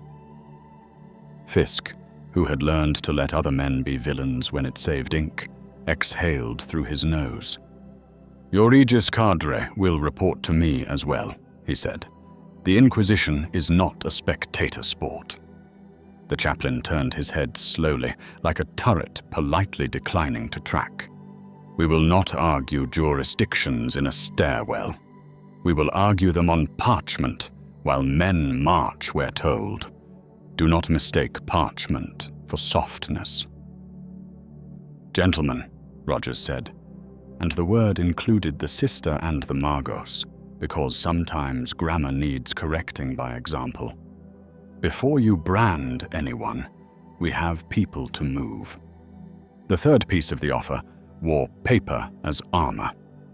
An administratum clerk, they breed them from stationery, arrived with picked servitors on tripods and a smile that had learned to be small. Behind him waddled the confessor, suddenly decades younger, eyes bright with a stage's idea of holiness. "Commissar Varlan," the clerk said, bobbing. "Wonderful, wonderful. Interrogator, a pleasure to be beneath your procedural umbrella. We have authorization for a morale piece, small, tasteful, inspirational. A picked capture of the anomaly, the asset, shield aloft, children in the foreground, fire behind, scripture at the bottom. Stand stalwart, Hive Scion, or something in that amiable register. A little catechism insert in rations, so the soldiers may read how the Emperor sends, stars when needed. The Departamento will find recruitment curves respond well to star shapes." "No," Rogers said. The confessor bristled and bounded, censer raised like a gavel. "You refuse the Emperor's word-made image?" "I refuse to lie with a camera." He kept his voice level, the way you keep a pan steady so soup doesn't spill. "Take pictures of men carrying men. Take pictures of the belts. Take pictures of the sisters' squad welding vents. Take the chaplain with his Marines holding a line without theatrics. Write that courage is not a miracle, it's a habit. If you turn this into a poster of me in front of a sky I didn't make, you will get people killed who think they can be statues." The clerk's smile faltered, rearranged itself. "But rhetoric. Truth is rhetoric with spine," the sister said, and raised an eyebrow that made the picked servitors reevaluate focus. "If you canonize him by accident, I will write a report so sharp you will bleed correctly. Do as he says. Show the work." The confessor puffed and found a different tack. "If not a saint, then a symbol. Symbols are how we organize fear. The people deserve to see the Emperor's humor in sending us a man who carries a son." "Star," Rogers corrected gently. "And I'm not sent." I fell. "Grace falls," the confessor said, triumphant. The sister pinched the bridge of her nose, as if trying to hold back a migraine with 2 fingers. Fisk accepted a wax slab from the clerk, with the air of a man who would eat an insect if policy required it. It was stamped, sealed, ribboned into submission. "Icon of Resolve," he read. "Sanctioned for subsector distribution under redaction. Clauses 14 through 19 describe my permission to reassign you to places where cameras need prayer. Clause 22 outlines my authority to shoot you if you begin to believe your own press. Sign here to indicate you have been told." Rogers didn't take the stylus. "I'll stand for their pictures if the line doesn't suffer. I'll speak if the troopers need it. I won't promise things I can't deliver to make the word resolve fit on a banner. If I'm in a sector, I'm there to help, not to be filmed failing with good lighting." The clerk nodded, as if he had swallowed a live fish, and wanted everyone to imagine it was delicious. Of course, authenticity tests well in this demographic. The, rope line boy would be excellent as foreground. "He has a name," Rogers said. He looked around for the boy, found him asleep, sitting up, fingers still looped through a cable, jaw slack with the ferocity of exhausted children. Rogers took a blanket from a crate, shook dust off, and put it over the kid without ceremony. "You can talk to him when he's awake." "You can ask." The chaplain had watched this entire exchange with the laziness of a lion at noon, one eye open, amused when the antelope trip. "You are overly concerned with verbs becoming myths," he said, "because myths are useful until they ask you to die for the wrong sentence," Rogers said. "I've been in rooms like this in a war that killed fewer people with bigger headlines. I'm asking for conditions." "Ah," Fisk said, a little too pleased. "At last we return to business." He lifted the slate. "State them." "Simple," Rogers said, and the word did some work to stay simple under all the weight put on it. "If I wear your field and drill your men and stand next to your chaplain, then 1. Any operation I'm attached to prioritizes non-combatant evacuation when there's a choice. 2. No forced confessions, conversions, or public humiliations to make doctrine feel awake.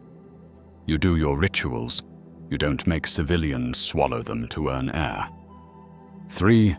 No scuttle buttons pulled under me without every other door tried. If someone upstairs wants to make an example, they can come down and give the speech in person. 4.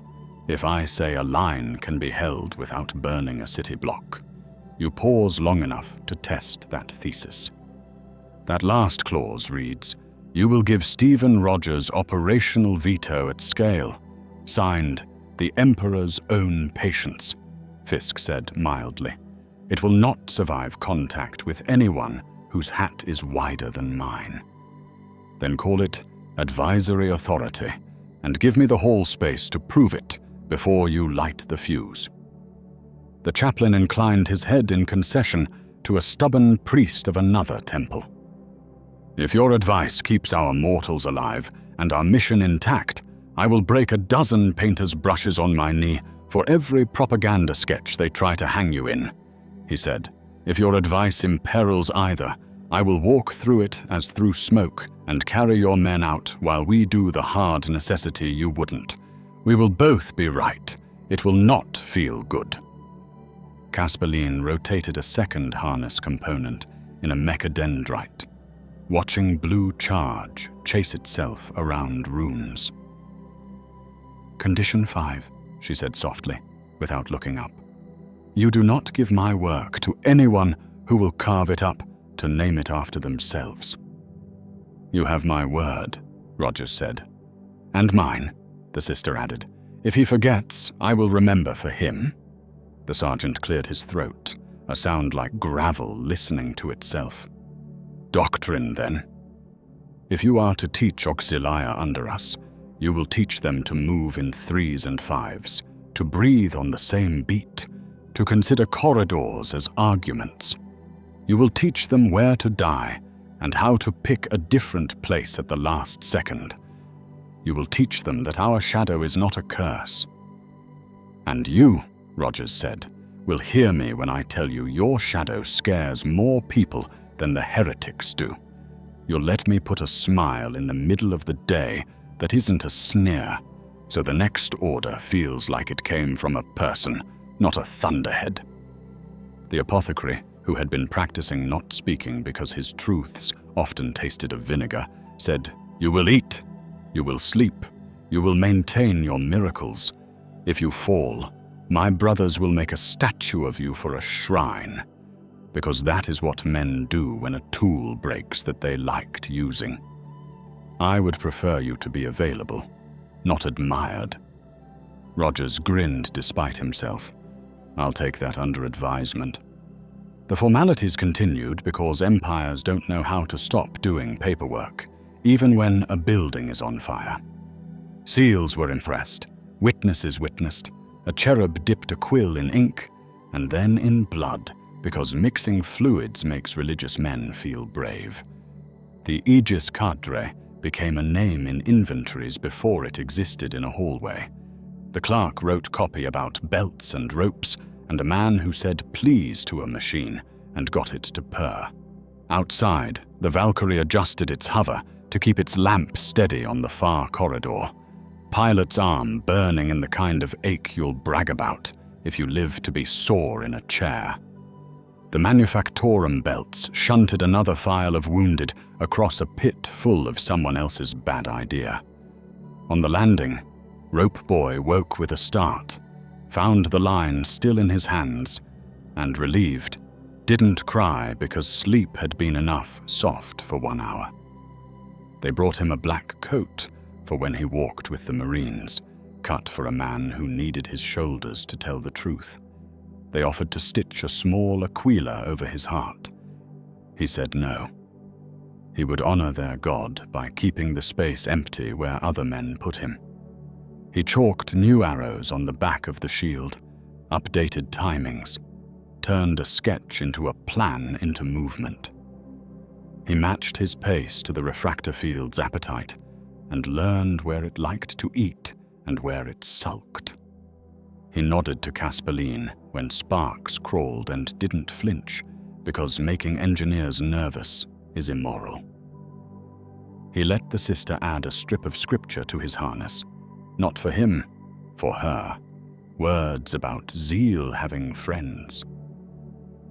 When the first batch of auxilia arrived, 32 troopers with eyes like stamped metal and the posture of men who had stood next to gods and not been noticed, he split them into bites the world could chew and taught them to put their elbows in. He asked their names. He made them tell him names again the next time, with dust on their tongues. He corrected grips with a tap, not a shout. He put the chaplain at one end of a line and himself at the other, and made the men look back and forth until they understood that both ends led to holding. Fisk watched all of this with an expression that men mistake for indifference, when really it's a kind of awe he had never learned to admit. He adjusted the cuffs settings down 2 degrees when the psyker's mouth bled in sleep, so no one would be noisier than they had to be. He did not open Clause 12 in public. He did not close the file either. Later that day, a governor far above tried to pull a charge without telling anyone because pride teaches bad manners. Casperline's machine spirit snitched like an honest librarian. The chaplain's hand closed on the governor's wrist like a verdict, and then on the detonator like forgiveness. The sister found a vent nobody had counted and welded it shut while humming something that sounded suspiciously like an optimistic hymn.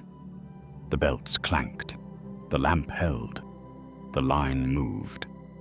The shield caught a crack on the rim and taught pain to mind its tone. The Marines learned to measure their stride to a mortal's instruction for 1 corridor.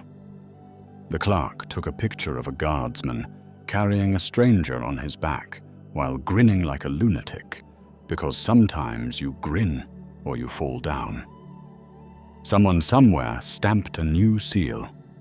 Aegis Cadre, Auxilia, attached, provisional. Someone else somewhere crossed a line, threw a word on an extermination order, and replaced it with delay. Rogers didn't see those papers.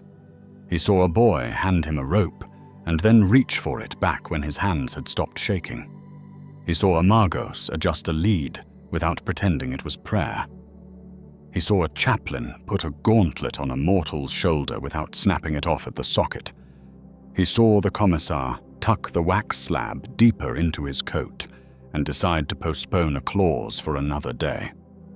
He saw the sister give the confessor a look so calm, Even his incense stopped trying to be a sermon. He saw work. He took it. He threw the shield, and in the curve of its return he found room for everyone else to argue about what to call what they were doing. He met them all back at the line where names don't matter, and he organized the next breath. It started as a small argument about a big fire. The Hab block had been singing the wrong hymn for 2 days, not loud. Heretics are clever, but loud enough that the Walvox caught the cadence and began to repeat it with machine innocence. The Administratum flagged it as doctrinal aberration, vector low. The Confessor flagged it as a harvest. Fisk flagged it as containment opportunity.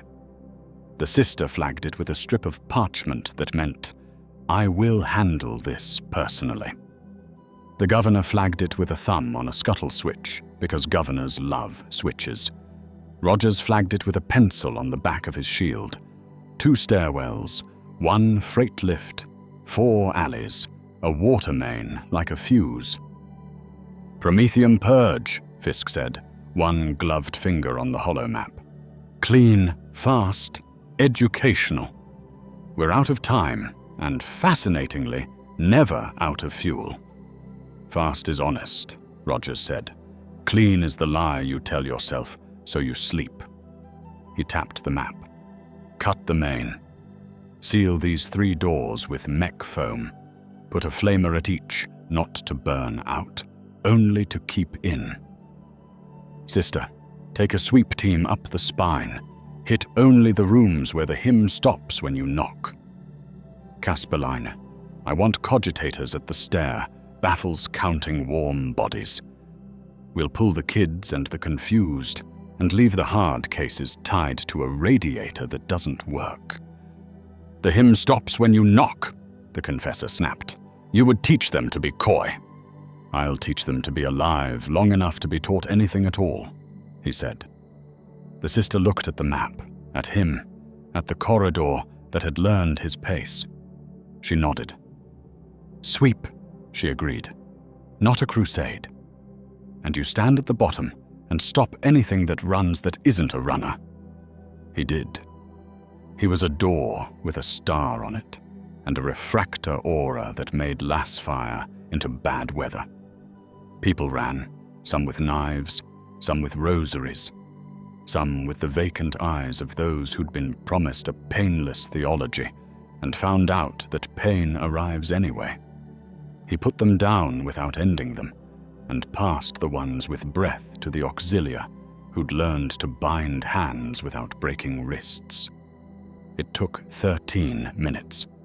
They pulled 23 children and 9 old men and 4 women who were furious they'd been fooled by a song. They left behind a man with a demon's tattoo and a smile full of somebody else's teeth, tied to an unpowered radiator and humming to himself because there are men who love cages when the cage is inside. Fisk called the purge anyway. Small and surgical, a flame blooming in a cube between sealed doors.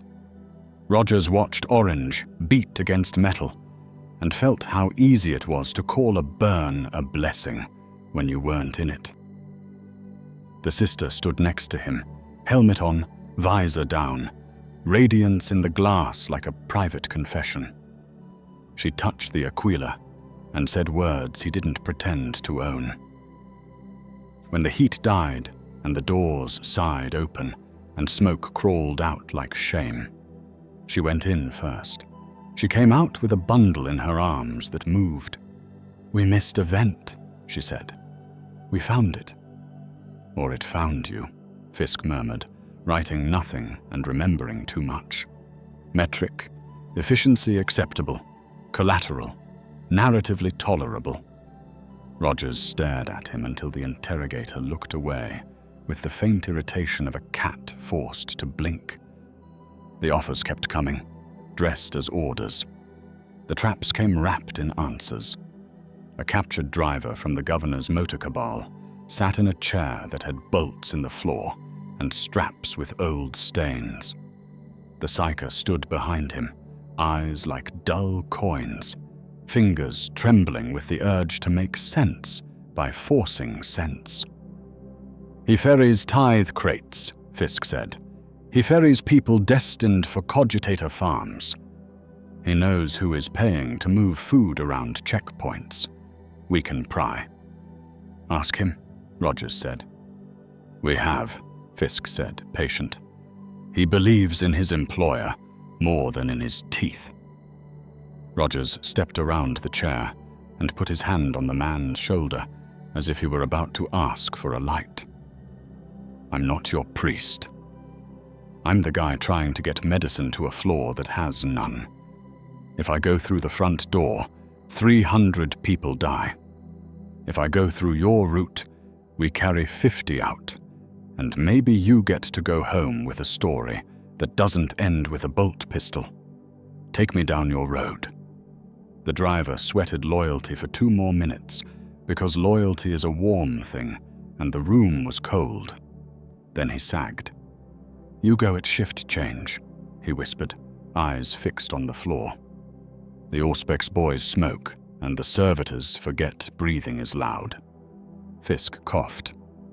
"You just reinvented interrogation with manners." "I reinvented a reason to answer," Rogers said. "If you rip him open, you also rip every man who ever looked at him and thought, 'We could be that guy.'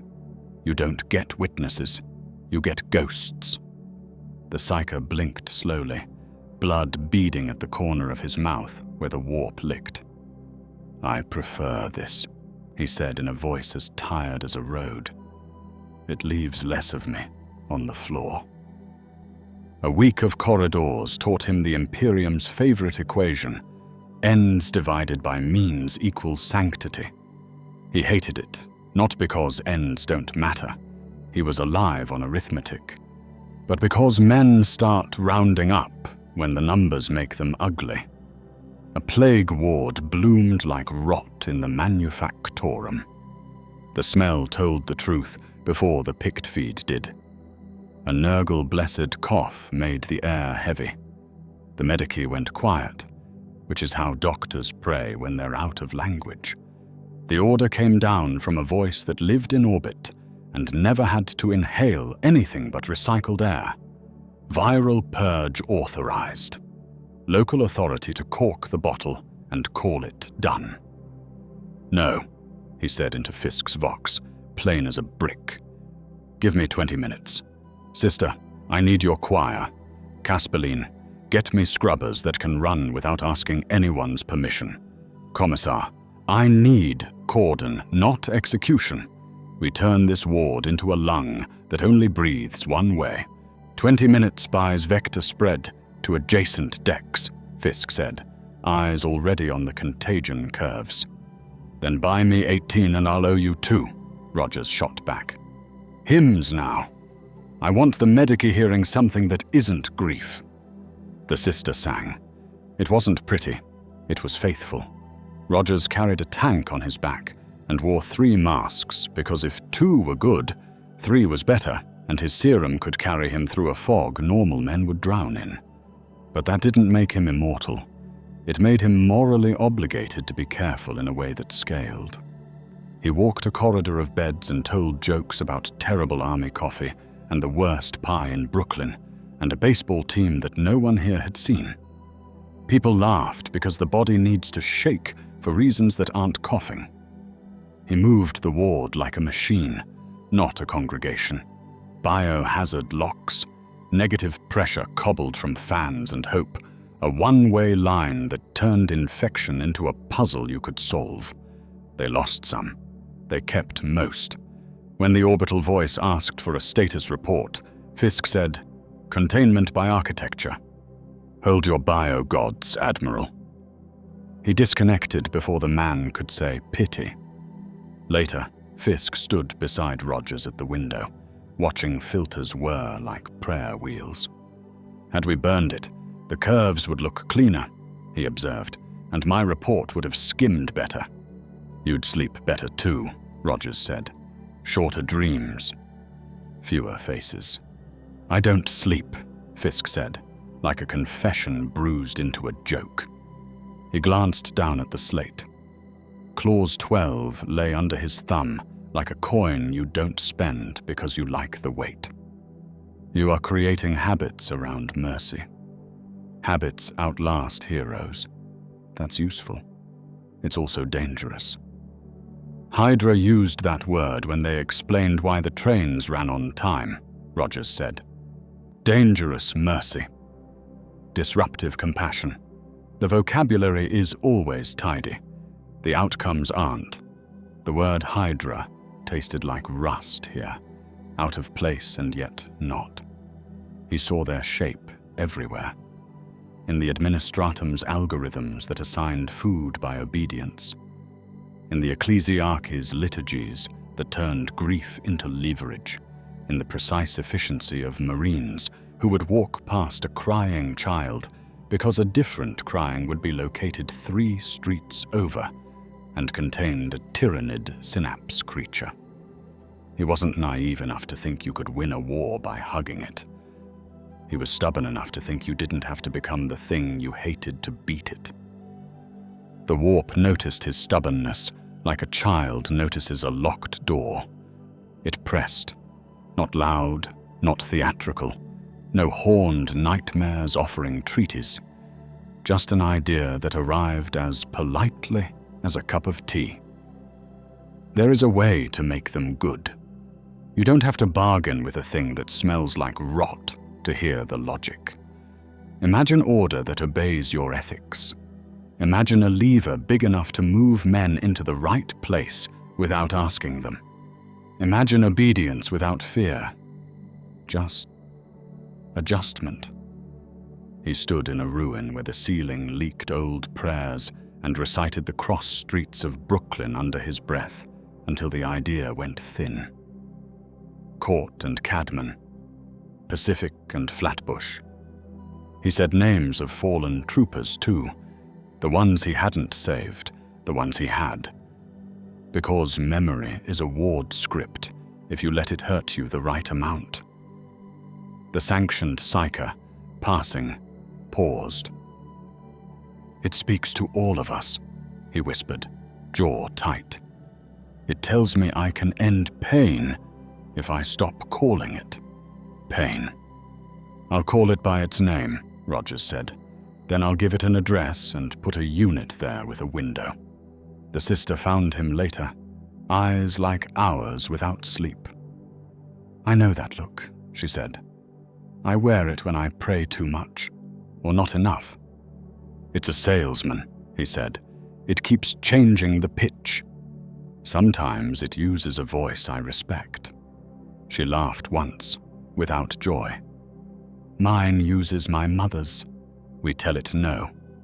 That is the only liturgy I trust. She touched the hexagram on his manacle. If it grows louder, tell me before you tell yourself you can handle it. He nodded. Deal. The Administratum tried again to turn him into a headline by staging a spontaneous sermon in a corridor with good light. Just a few words, the clerk pleaded, sweat shining like varnish. Say for the Emperor and for the Hive, and hold the line, and then look toward a noble horizon. It tests well. He looked at the auxilia behind the clerk, men with dust on their teeth and a habit now of keeping their elbows in. He looked at Rope Boy, who had been promoted to runner by the ancient right of not leaving his post, even when asleep. He looked at the sister, who could make words stand up and march, and at the chaplain, who could make words kneel and thank him for it. He knew what a camera could do to a sentence. He stepped to the picked lens anyway, because refusing on principle can be its own kind of vanity. He spoke like a man who didn't have time not to mean it. You don't have to be brave, he said. You have to do the next thing that keeps the person next to you breathing. That's it.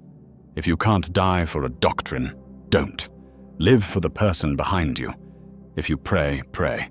If you don't, keep your elbows in and count to 4 between shots. We hold because we're here together, not because a symbol walked in. The star is paint. You are the point. The clerk winced as if stabbed by a focus test. The chaplain's mouth moved toward a grin and didn't arrive. Fisk watched the way the trooper's shoulders rose and settled. He made a note. Acceptable unorthodoxy. Cohesion gains measurable.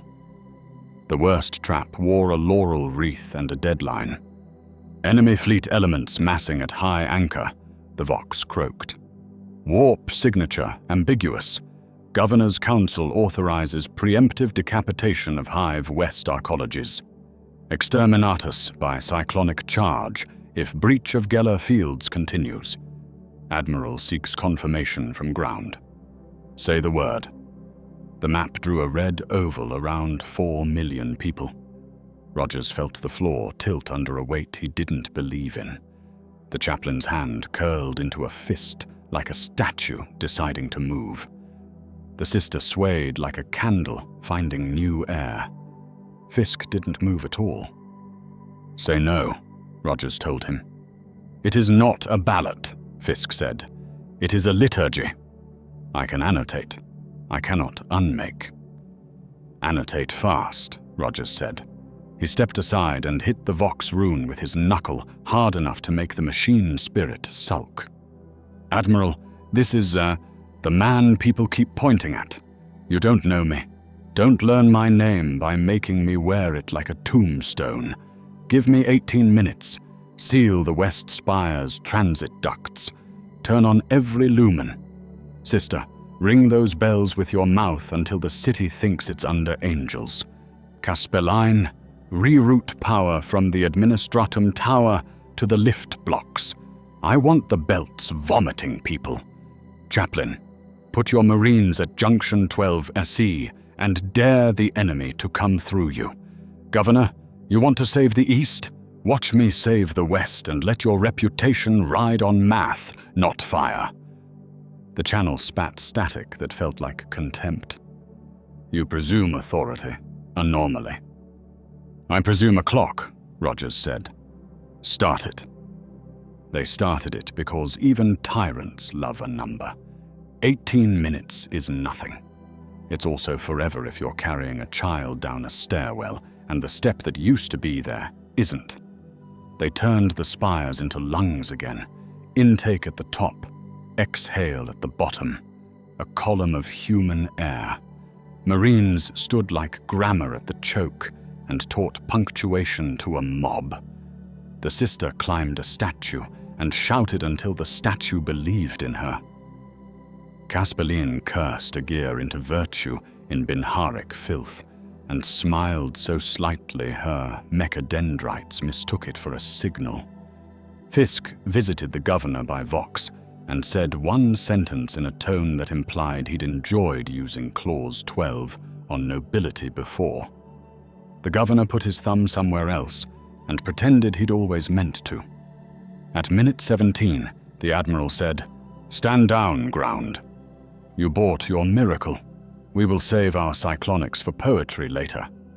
He cut the line. Silence arrived like a house guest. Then the hive remembered to breathe. Fisk leaned on the table with both hands, head bowed, not in prayer, but in the exhaustion of a man who had kept a file from closing. "You will be cited in the minutes," he said. "It will not be by name." "Good," Rogers said. "Make it about belts and lumens." The chaplain watched him for a long time over the ridge of his knuckles.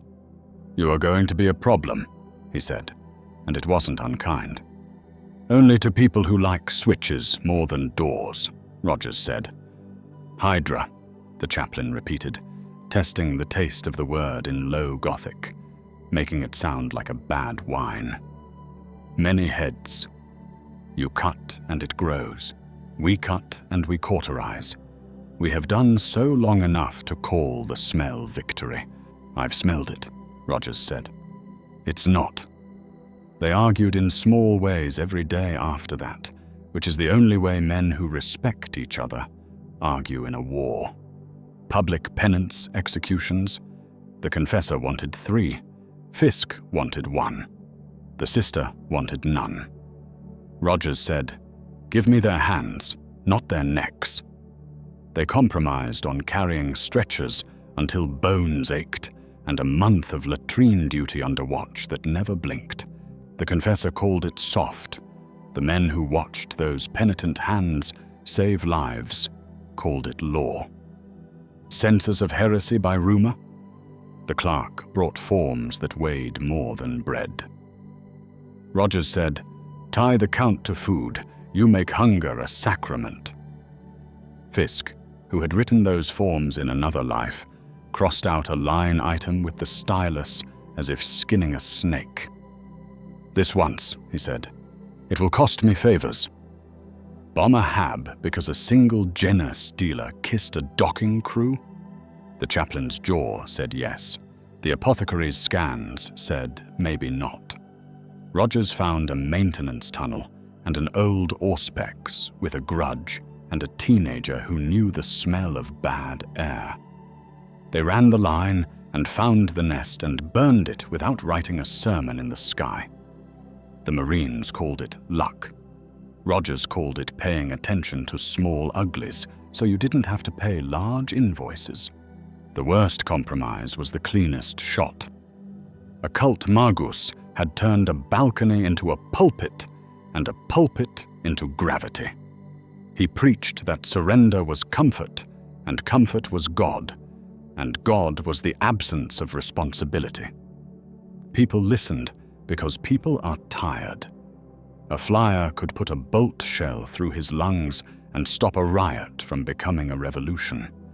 The shot would go through him, through the stone behind him, and into the crowd that had assembled to hear lies. 3 dead to save 3,000? The math wrote itself with a smile. Rogers picked up the Vox. "Pilot, can you take the rail? 5 degrees down, 2 right. Put the shot into the anchor, not the man." "Risk of ricochet," the pilot said. "Risk of being fired for not killing a heretic dramatically." "I'll write your evaluation," Fisk cut in. "Do as he says." The shell took the rail. The balcony dropped 6 inches like a breath sucked in and stayed. The magus flailed, lost his sentence, became ridiculous in public. The crowd laughed the way crowds do when a bully trips. The sister stepped into the moment and said, sweet as a knife, "The Emperor does not require you to be stupid to be forgiven." The riot broke into something like embarrassment, and then into movement toward the belts. 3 dead in the press anyway, because crowds are cruel, but not from a shell. Fisk stared at the mark where the bolt had kissed stone and exhaled through his teeth. "There are days I hate you," he said. "This will be one of them in the report. It will be a fondness in the margins." He failed sometimes.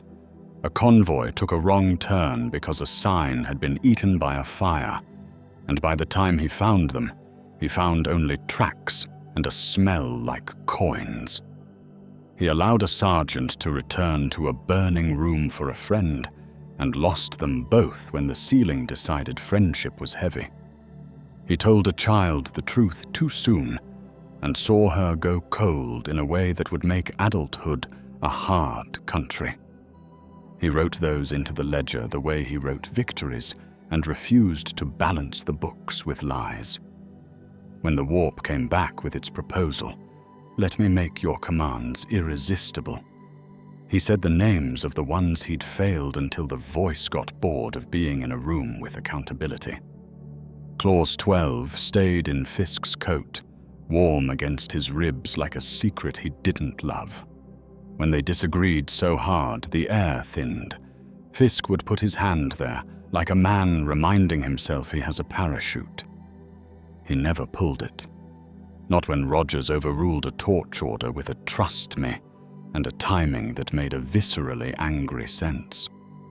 Not when Rogers took an auxiliar squad through a sewage vein to flank a heavy bolter they could have simply blown away with 3 grenades and a paragraph of names.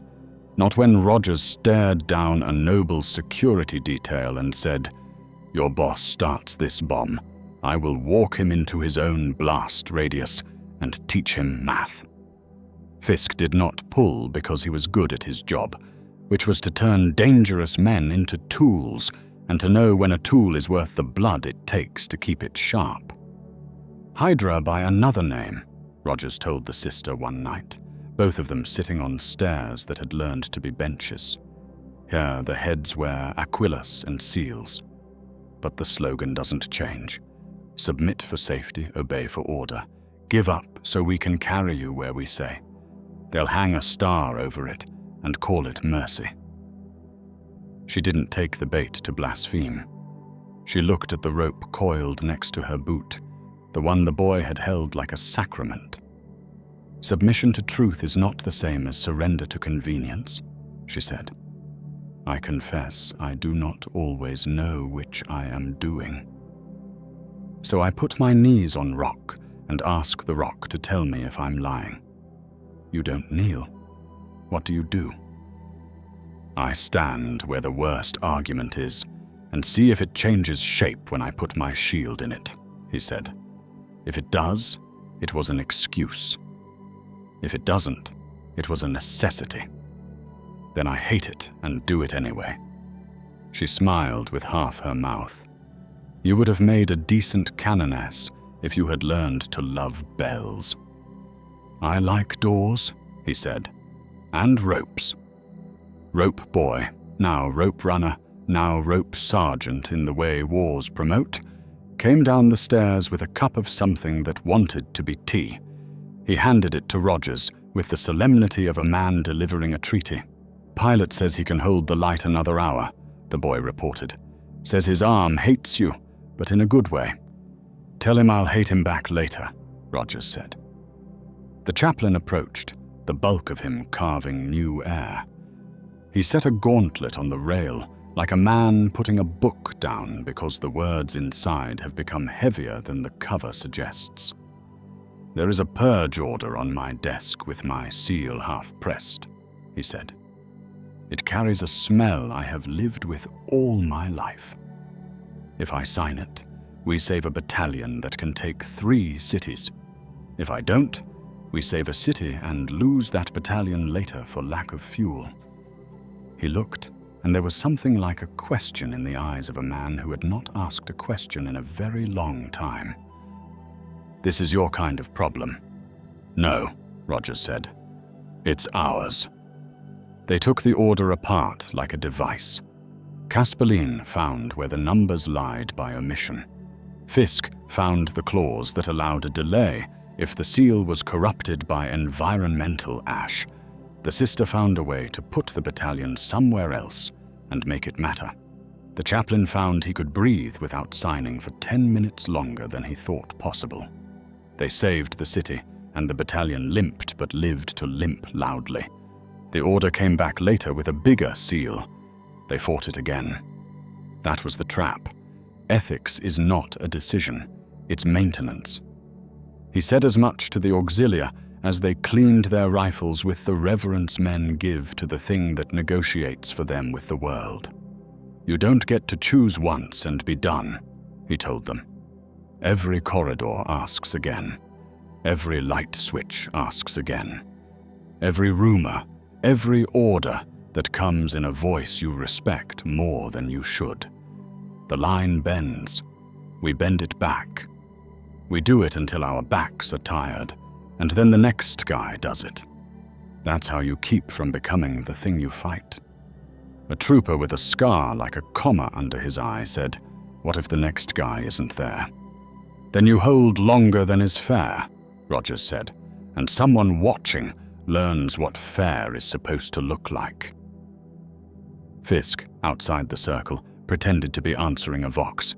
The chaplain, pretending not to listen. Checked the charge on a Rosarius he never pretended about. The sister didn't pretend anything. She nodded once, hard, like agreement had weight, and she could lift it. The hive never thanked them properly, because hives are bad at gratitude. It gave them another hallway, another vent laughing smoke, another rumor about a plague that turned out to be a pantry with rotting fruit. It gave them a noble with neat nails and a list of names and the speed of a terrified liar. It gave them a minor demon trying major theater and dying like an amateur under a hymn and a hammer and a star. It gave them Clause 12 humming, never spoken, never needed, because the day it would be needed would be the day the star believed itself brighter than the people it reflected. At night, what passed for night under a sky that kept changing its mind, he took the field harness off and set the shield where boys could sleep against it, like a wall that had decided to be kind. He wrote small, selfish lines on the back, in a corner no one saw. Not orders, not maps. Promises. Don't become a slogan. Don't let their fear make you efficient. Don't let your pity make you stupid.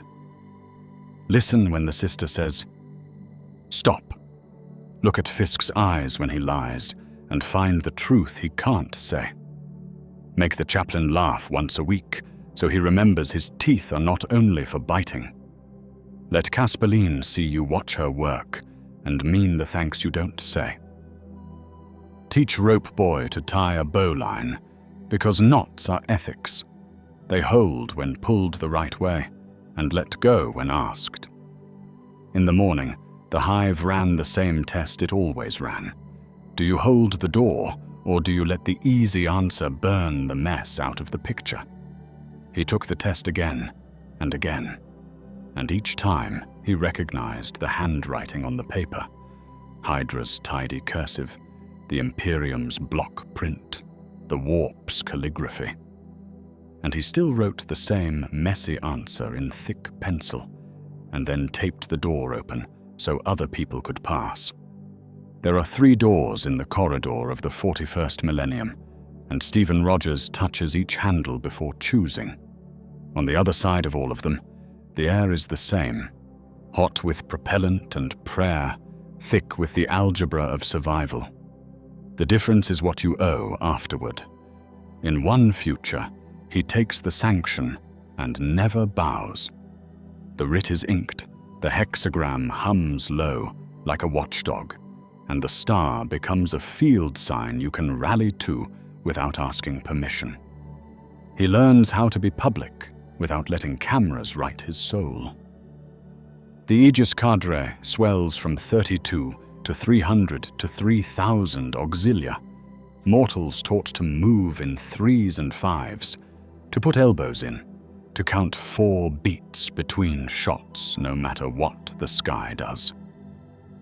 Casperline's refractor harness graduates from prototype to doctrine, tuned to the shield's rim so precisely that when a Las fusillade rolls up the avenue, it looks like weather crossing a cliff. The sister writes a quiet catechism of mercy as procedure, vent weld drills, manufactorum belt evacuations, cordon not execution, a checklist for closing doors that shouldn't have been opened that reads like a prayer, only because it works every time. Fisk files the reports that turn refusal into precedent, each clause a tripwire reworded into a hallway. He invents a category with teeth. Conditional humanitarian priority, subsector scale. On paper, it sounds like bureaucracy. In the world, it means a city doesn't burn because a clerk doesn't want to say the word. The chaplain calls this experiment spirit ringing, until a company of his brothers holds a breach for 7 minutes longer because the mortals beside them didn't break at second 3. 7 minutes is a century on certain maps. Rope Boy grows into his rank by the ancient right of never leaving his post. Rope runner to rope sergeant to the man you send when a stairwell needs to remember it was made for people. He invents small miracles, chalk arrows that never lie, a whistle pattern that means down left now. the habit of pressing the star into soft mortar at knee height so civilians can find the line by touch in smoke. The sign spreads without permission. Bucklers with a scratched coin of white, hab doors with a thumbprint circle, medici cots with a stenciled dot at the foot, so the unconscious wake to a geometry of comfort. Officially, it's morale garnish. Unofficially, it is a map. The cadre fights a corridor war across the subsector, sump tunnels on Dalmus Prime, balcony mazes on Sancta Urbis, rail-cut yards where the wind carries rumors from dead continents. They learn Xenos geometry and heretic tempo, the different ways bad men and worse gods commit to a corner. They don't win pretty. They win the part that matters, the minutes that let transports lift. They leave behind better locks, quieter vents, fewer switches a governor can lean on when he wants to hear himself click. Rogers ages the way a man does when he lends his joints to other people's dates with death. The shield's paint chips like honesty. The rim acquires a notch the size of a power maul's ego. Casperline replaces 3 straps with a sigh and adds a little amber rune that glows when the field wants a nap. There are enemies inside the home camp. There always are. A bishop calls the cadre a cult of competency and means it as an accusation. An inquisitor of the stricter orders uses the phrase moral deviation by logistics and smiles softly, which is the way some men draw a pistol with vocabulary. Fisk spends a favor he had saved for the day he died and gets 2 signatures and a scroll that says, in 12 different fonts, "Don't shoot the tool that keeps working."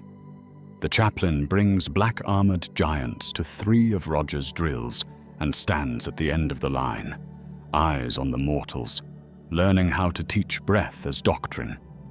The sister never stops walking into rooms where someone is about to choose a clean sin over a dirty virtue. She never stops choosing the virtue, and because she has the voice for it, a lot of people follow. There is a rumor that on Calliope Secundus, Rogers talked a knight down from suicide by excommunication, standing in the shadow of an engine that had killed a cathedral by accident while killing a tyrannid on purpose. The pilot wanted penance. The planet wanted a miracle. Rogers offered a 3rd door, 3 months on his cadre's rotation. No litanies, no speeches, only the work. The knight kneeled in a manufactorum bay, so children could climb down off it. 3 months later, the pilot asked for 1 more corridor. "My penance is not finished." "Your penance is everyone's rent," Rogers told him, and the man who lived inside the Godsmith nodded, because that sentence hurt properly. The cadre's crest, unofficial, disciplined, printed by someone's aunt, shows a round shield and a rope. On the back of the shield, the chalk changes season by season, arrows, ratios, names. On the front, the star endures. In this door's ending, Rogers doesn't die. He becomes older and less shiny, which suits him. The war keeps taking, which suits it. His after-action logs remain dry to the point of rudeness, the only habit of humility anyone ever accused him of. When he's rotated off-world, the corridors miss him and behave themselves anyway. That's how you know a doctrine worked. It keeps breathing after the man with the good hands leaves. In the second future, the order comes down the way bad weather comes down a mountain, a rumble, a lie, a certainty written in cloud. Exterminatus for West arcologies, vector doctrinal contagion. It smells of cowardice and phrased courage. Rogers calls every favor and loses to a thumb with a ring on it. He looks at the people in the stairwell, at the belts Casperline tuned until they sang, at the sister with a torch in one hand and a bottle of water in the other, at the chaplain who cannot make this fire honest, no matter how he articulates it. He refuses, out loud and to the wrong people. They light the sky anyway. He does something unforgivable by rules he was never asked to write. He breaks the line and takes what he can carry into a city the map has given up on. He burns a fuse of transports and conveyor belts and lies told in the right voice, and he ferries 200,000 souls into a night that shouldn't have contained them. Fisk pretends not to see because the alternative is a report that will make Clause 12 admire itself in a mirror. The sister pretends to chase and loses herself off-screen long enough for a convoy to go where convoys go, when men remember they were made to move. The chaplain stands on a balcony and doesn't bless a single launch, a silence that weighs more than a homily. The Inquisition brands him Sigma Red apostate and assigns pretty words to an ugly category: rogue moral vector, doctrinal destabilizer, icon unsanctioned. Picked slates print his face once and never again. The next time they print, it's the star stenciled on a handrail at ankle height, on a coin pressed into a child's palm, on a hab door that opens the right way on Fire Day. He builds a map nobody will publish, not planetary, human. He calls it the rope. The rope is a network of alleys between doctrines, hab-to-hab refuges, manufactorum belts whose spirits like pleas more than protocol, shrines where the confessor forgets to shout and remembers to hand out bread, Mechanicus machine rooms. Caspeline's cousins keep one prayer ahead of inspection, Arbite's barrack kitchens where a sergeant likes to look the other way when a convoy looks like a rumor. The rope isn't rebellion, it's mercy with a schedule. He tells every recruit the two rules: no politics, no poetry. Carry, patch, hide, run. If you must leave someone, leave a note other people can follow. He becomes the ghost the wrong people fear, and the right people reach for. There are days he's 4 steps ahead of a rosette, and days he's 1. Once on a mezzanine that used to be a shrine, a witch tries to sweeten his mouth with inevitability. There is a way to make them good. It lands on him like ash. He coughs it out, says, "No," and throws the shield at a bell so hard it rings like a yes. The witch flinches at the sound of the world refusing to become easy. Men shoot. A rope swings into place and the convoy moves because movement is the only theology you can audit. He never builds a cell. He builds habits in strangers. On 7 worlds, the rope runs under the "do not enter" signs like a vein on a wrist. In 9 years of missing, he saves numbers nobody will write in official minutes, because numbers without seals are just rumors you can feel. He meets the sister twice in places where no one else can afford to see them. Once in a burnt-out catechism hall, where she leaves a locker open with a Medikit kit inside. Once on a bridge, where she hands him a canteen that tastes like forgiveness and tells him not to make her lie again soon. He nods and doesn't promise, because lies are too expensive for that conversation. Fisk ages badly and writes better. In a file marked with someone else's failure, he keeps adding footnotes that change the legal angle on words. Where Asset Sigma Red is observed evacuating civilians from a war zone under unauthorized rubric, and where the evacuation does not directly interfere with active holy war, and where failure to intervene will raise plague, heresy, or mutiny vectors beyond threshold, then shooting him will cost me more favors than it buys inquisitors who read like hawks order executions anyway. Inquisitors who read like human beings file the paper under later. The chaplain hunts him once and corners him in a transit spine that hums like a throat. They look at each other over 20 meters, where a sentence could outrun a bullet if it wanted to. Rogers says, "I am saving people you would save if your clock were different."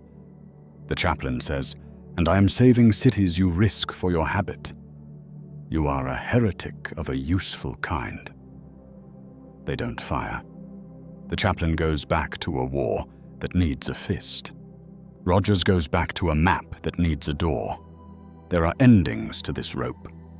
In one, he is caught in an arbitrator's trap, and the report reads, "Died defiant, confessed nothing, communed with no warp, accepted water, refused last rites, eyes steady, an absence where fear should be."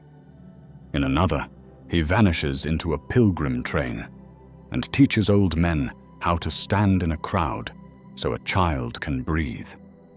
In the best one, he lives long enough to see one of the auxilia he trained become the kind of officer who says "please" to a machine and means it, and he smiles in a crowd that won't record him. He dies when he's done, and the rope keeps moving because the rope was never one man. It was a way. There is a battlefield under a black sun where all doors are one. The cicatrix maledictum eats maps for breakfast, and here, on a world whose name no one will agree on later, the sky decides to be a wound with opinions. A rift begins to open like a mouth. It will not swallow a planet. It will drink a subsector. Choirs die closing smaller bruises than this. Fisk's Vox voice is quiet, in the way that means he has made peace with writing regretfully at the top of an obituary. The plan is barely a plan. Buy 183 seconds for a choir to sing a hole shut. That is longer than human lungs and shorter than a Marine's oath. Rogers unhooks Casperline's latest blasphemy: 2 refractor nodes slaved to the shield's rim and a ground coupling that wants to be a spear. "It will hurt you in the way debt hurts," she warns. "It will drink until you are thirsty down to your teeth." "I'll pay," he says. The sister kisses the Aquila and then the star, ceremony equal in the mathematics she has built for this day. "You will not be alone while you pay," she says, and plants 6 sisters in a crescent behind him, voices tuned to a hymn that makes geometry jealous. The chaplain sets his giants on either flank and tells them something private that makes even power armor stand straighter. He takes off his helm and lets the wind see his face, because some battles deserve witnesses with eyes, not lenses. "You hold," he tells Rogers. "We break everything that tries to break you." Fisk does the least heroic and most important thing. He checks the couplings twice, the angles pull 3 times, the language on the abort command until the machine spirit blushes. He writes a short note and slips it into the cuff's housing. 4 words in tidy script. Not a martyr, necessary. The rift opens its first syllable and the world loses patience. A war band spills out like grammar written in murder. Demonic engines clattering. Cultists marching into a sermon they won't outlive. A prince of wrong physics laughing in private behind a face borrowed from a statue of victory. The air tries to become water. The water tries to become knives. The knives try to become memory. Rogers plants the shield, and the coupler bites the earth like a promise. Light crawls the rim, brighter than the last time, brighter than he likes. The first wave hits and doesn't. The field drinks, heaves, begs, and he holds, legs braced, teeth set, eyes on a clock he can't see. The choir begins with a note so steady you could stack bricks on it. The sisters pick it up and teach it how to walk through fire. Marines make punctuation out of hate. The auxilia he trained die the way textbooks pretend men do, in formation, with their guns pointed the right way, without making anyone come back for them who shouldn't. At 60 seconds, the Rift notices the insult and throws a demon engine the size of temptation. It lands on the field like a god punching a cathedral door. The shield groans. Rogers's arm becomes a soul. He cannot feel his elbow. Good, he thinks. Pain is an honest tax. He shifts, not an inch, but an idea of an inch, and the hit rounds itself on the curve and skids into the dirt. He takes a breath and realizes there is less air than before. He takes another that costs extra and pays. At 90, the choir wobbles. A cultist with a vox horn begins a counter hymn, a mockery that tastes like rot. Rogers throws the shield for the first and only time in this fight. A horizontal coin slicing the noise off at the throat. It caroms off a shattered pillar, kisses the head of a statue that used to be a saint and now is a story about staying, and comes back into his hand with new heat buzzing in the metal. He plants it again, and the rim bites deeper into the ground. The coupler hums the way a bee hums when it has too much to say. At 1:20, the chaplain disappears under a tide and reappears with a prayer that sounds like a threat, and the threat is love, of his brothers, of the job, of a universe that can still be mocked by survival. The sister's voice cracks and then heals mid-stanza, miracles of flesh happening in the key of E minor. Caspeline's mechadendrites go still one by one as she pushes power where power doesn't like to go. Fisk stands with his hand on the abort and does not press it because the math, for once, is favoring stubbornness. At 1:50, the Rift speaks in a tongue that wants to change nouns into verbs. Hope into hoping, love into leaving, duty into dullness. Rogers answers in Brooklyn, Court and Cadman, Pacific and Flatbush, 39th and 3rd. He says them out loud, and the sound is ridiculous and perfect, and human enough that the warp flinches the way a bully flinches when a joke lands in the wrong direction. He says names of the card-carrying dead: Auxilia 1-2, Sister Superior Mara, Margos Caspeline's first servo that learned to like grease, and the names hook into the light like pitons. At 1:81, the coupler fails honestly, with a pop you can almost forgive. The field collapses, hungry and full.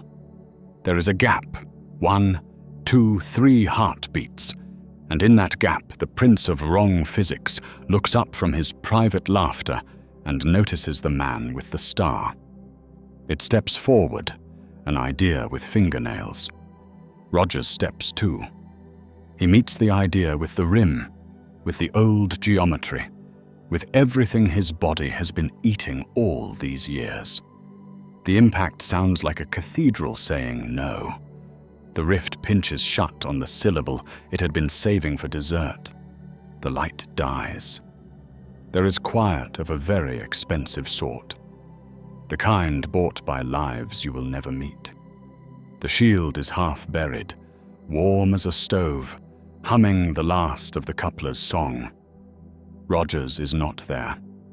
He is in the arithmetic of the world now, converted into minutes other people will spend. They make a reliquary out of bad metal and better memory. Caspeline refuses to cut the shield and cleans it instead, once a month, with lint-free cloth and Binharik complaints about dust that sound suspiciously like love. The sister keeps the choir's pitch pipe in a pocket where other women keep pictures. The chaplain stands at the edge of whatever line he is holding that day, and if no one is listening, says, "Hold because we are here together." And here's the grammar of that sentence change him back into a man before he puts the helm on. Fisk files the report you have to file when you cannot file the truth. It is 4 lines long, and the 3rd line reads, "Outcome: Sector survives." The 4th line reads, "Recommend doctrine: Aegis cadres proliferate." Rope Boy, older now, but the name refuses to leave him, teaches a class of new runners how to tie knots. "This one holds when pulled. Let's go when asked," he says, pulling the rope until it sings.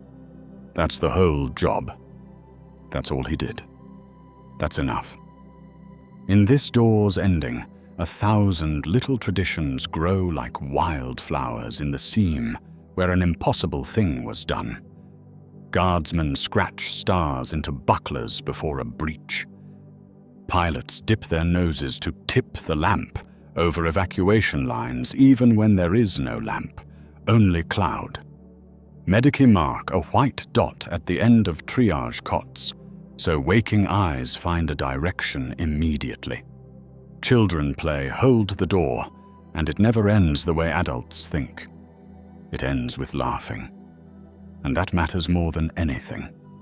And sometimes, in certain corridors where the air remembers, the refracted light off an old rim will catch the dust just so and make a coin of brightness on the floor. People step there without thinking. They move forward because the ground politely suggested it was the right way. However you open this door, it always empties into the same hallway, the one with bad math and better habits, with men who use their bodies as punctuation, so sentences about survival land. In one path, he stays sanctioned and turns mercy into maintenance. In another, he goes outlaw and turns maintenance into mercy. In the last, he spends everything and makes a hole in the dark where other people's seconds can shelter. Same man, same star, 3 different receipts. If you were writing the orders, which door would you send him through? Sanctioned legend, defiant lifeline, or last stand? Drop your pick and your own what-if setups in the comments and tell me which faction you want to throw him at next. If you want more Grimdark crossovers where hope wears a star, make sure you're subscribed. New battles and alternate timelines are coming up. Hold the line.